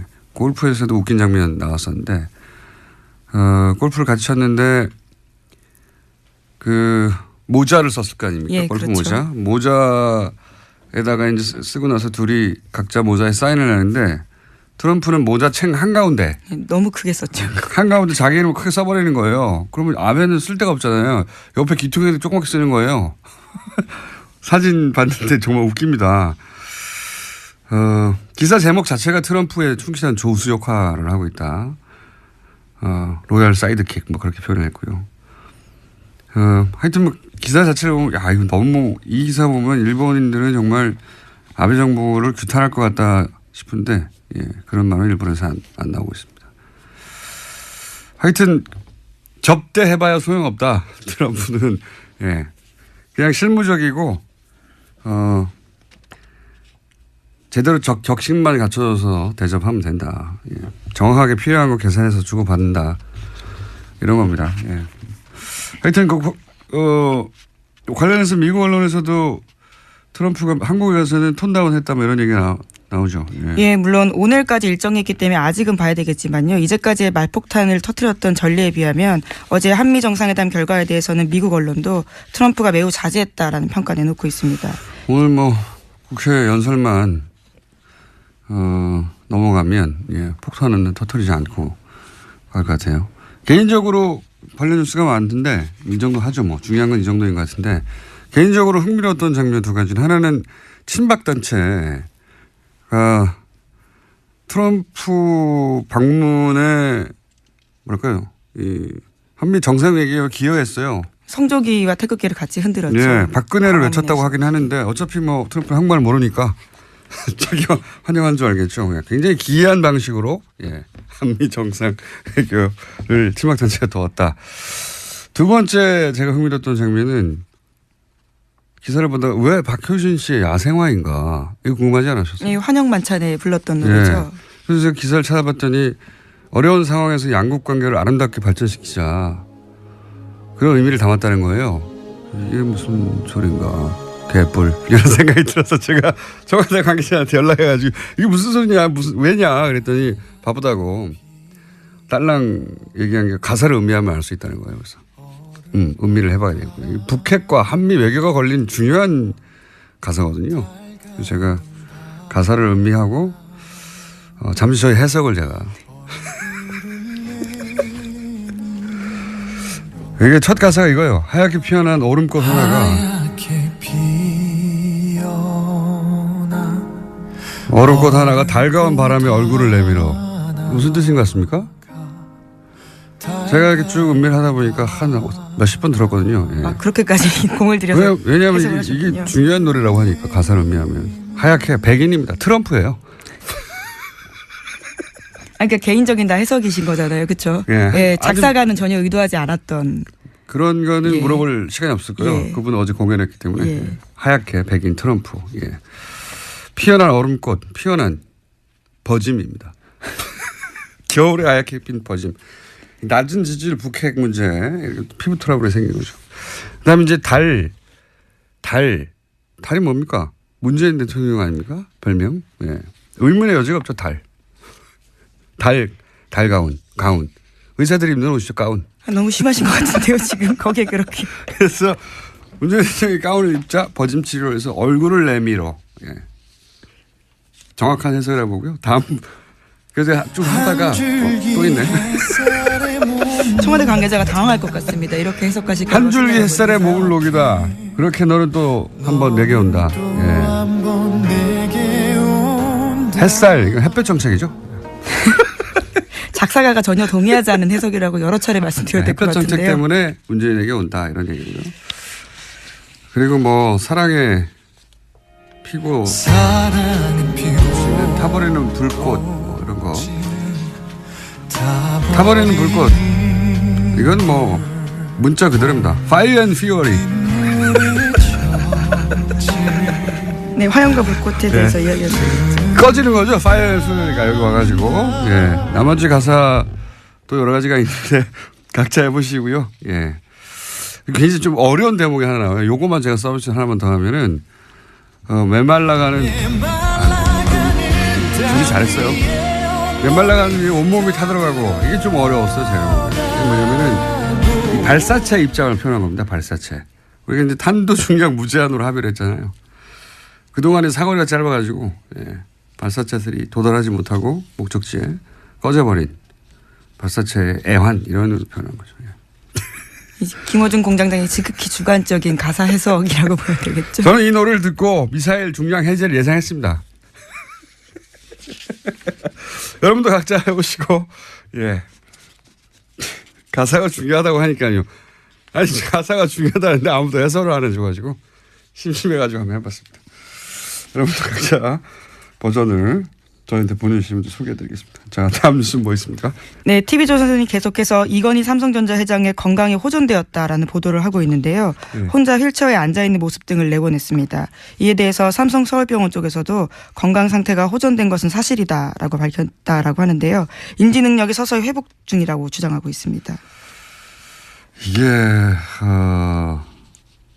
의식불명이 되게 3년이 됐죠. 예. 간간히 이런 뉴스가 나왔어요. 간간히. 예. 앞모습이 안 나옵니다. 예. 이 해석을 듣고 나서 야, 술 취한 거 아닙니까? 뭐 이런 문자가 많네요. 예. 야생화에 대한 해석이라는 여러분도 해보세요. 저한테 뭐라고 하지 마시고. 청와대 관계자가 그랬어요. 가사를 음미하라고. 예. 바쁘다고. 음미했더니 이런 해석이 나왔다. 자, 다음 뉴스는 뭡니까? 네, 어제 검찰이 전병헌 청와대 정무수석의 협회장을 지낸 한국e스포츠협회 사무실을 압수수색했습니다. 관련해서 검찰은 전 수석의 국회의원 시절 보좌진이었던 윤모 전 비서관 등 3명을 협회 자금을 횡령한 혐의 등으로 체포했는데요. 전 수석은 이번 사건과 관련해서 어떠한 불법 행위에도 관여한 바가 없다면서 참으로 어처구니 없는 심정이다라고 주장했습니다. 자, 저희 방송에도 출연하셨던 분인데 예. 수사 결과가 나와 봐야 이제 전 수석의 연루는 나올 것 같고 이런 수사는 그런데 오히려 야당을 긴장시킵니다. 원래. 예. 현 정권의 정무수석까지 수사한다 하면 이게 현 정부에 타격을 줄 것 같은데 물론 수석이 직접 연루됐다면 타격을 줍니다. 근데 이제 이런 뉴스 자체는 야당을 매우 긴장시키는 기사죠. 사실은. 자, 다음 뉴스는요. 예, 안철수 국민의당 대표가 당내에서 자신을 향해 나오는 비판과 책임론에 대해서 모든 투덜거림에는 답할 필요가 없다라고 밝혔는데요. 예, 관련해서 어제 뉴스공장에서도 유성엽 의원이 나왔었는데 여러 가지 자신의 입장을 밝혔습니다. 어제 만찬에 초대됐던 정당의 대표들 중에 2분이 못 갔죠. 예. 네, 주호영 원내대표랑요, 또 안철수 국민의당 대표가 각각 무슨 이유죠? 하나는 예, 안철수 대표 같은 경우에 지금 외국에 예. 있었고요. 안철수 대표는 일정 통보를 늦게 받았다, 뭐 그런 얘기했던 것 같아요, 그죠? 예. 네. 안철수 대표는 그리고 이제 도착하자마자 수도권 3중 방어망 뭐 이런 얘기했죠. 그래서 제가 아마 이스라엘 아이언돔을 의미하는 것 같은데 저 국제 분쟁에 관심이 많아서 이 아이언돔에 대해서는 좀 알거든요. 그래서 이제 그럼 아이언돔 알아보러 갔나 보다 하고 일정을 찾아봤더니 에어로스페이스 인더스트리 회사를 갔어요. 예. 여기는 아이언돔 개발사가 아닙니다. 아이언돔을 라파엘이라는 회사에서 개발했고요. 예, 에어로스페이스는 입찰 경쟁에서 라파엘에서 졌어요. 예. 개발은 라파엘이 했다는 걸 좀 알려드리고요. 그리고 아이언돔 자체가 사실은 가자지구 하마스가 쏘는 단가가 몇십만 원짜리 집에서 조잡하게 만든 로켓을 상대하는 거거든요. 예, 탄도탄 상대하는 게 아니고 우리한테 안 맞습니다. 그리고 그 조잡한 로켓도 아이언돔이 제대로 방어를 못했다고 이스라엘 내에서 양심선언 같은 거 많았어요. 모티 셰퍼 뭐 이런 과학자가 라파엘에 근무하던 과학자거든요. 작동 안 한다고. 예. 미국 MIT 유명한 포스덜 교수도 아이언돔 작동 안 한다고 비판했었죠. 예. 저희랑 인터뷰 한번 했었는데 포스덜 교수 한번 인터뷰해야겠네요. 아이언돔 작동하는가. 약간 두 양반이 못 갔다. 예, 예. 그런 경우가 그렇게 뭐 많지 않거든요. 정당의 대표가 미국 대통령 정도 방문하면 만찬에 거의 100% 참석하는데 두 분이나 못 갔어요. 예, 특이한 경우입니다. 자, 다음 뉴스는요. 네, 지난해 미국 대선 당시 트럼프 캠프와 러시아 간 내통 의혹을 수사하고 있는 로버트 뮬러 특검이요. 이번에 최소 9명 정도를 집중적으로 조사하고 있다고 워싱턴 포스트가 보도했습니다. 여기에는 도널드 트럼프 주니어 또 사위인 제널드 큐시너 백악관 선임 고문 같은 사람들의 이름이 올라가 있습니다. 이거는 트럼프 대통령을 굉장히 긴장시킬 것 같습니다. 왜냐하면 여기 큰아들하고 첫 번째 사위가 연루됐잖아요. 예. 두 사람 다 지금, 청와대가 아니죠. 백악관에서 굉장히 중요한 역할을 맡고 있고, 게다가, 또 포함된 사람이 트럼프 그룹, 자기 회사죠. 그렇죠. 최측근이라고 할 수 있는 사람들입니다. 트럼프 그룹의 부회장이었던 변호사 있거든요. 마이클 코온. 예. 그것도 딱딱 말해줍니까? 예. 하여튼 자기 측근 인사들이 이제 대거 포함돼요. 여기서 가족들이나 부회장이 또 연루된 걸로 나오면 이건 이제 전국이 어떻게 될지 모릅니다. 이거 최순실 게이트가 그랬듯이 주변부로부터 다가오는 건데 미국 특검 안 봐주거든요. 예. 어떻게 될지. 그런 뉴스도 나왔습니다. 자, 오늘 여기까지 해야 되겠습니다. 시사인의 김은지였습니다. 감사합니다.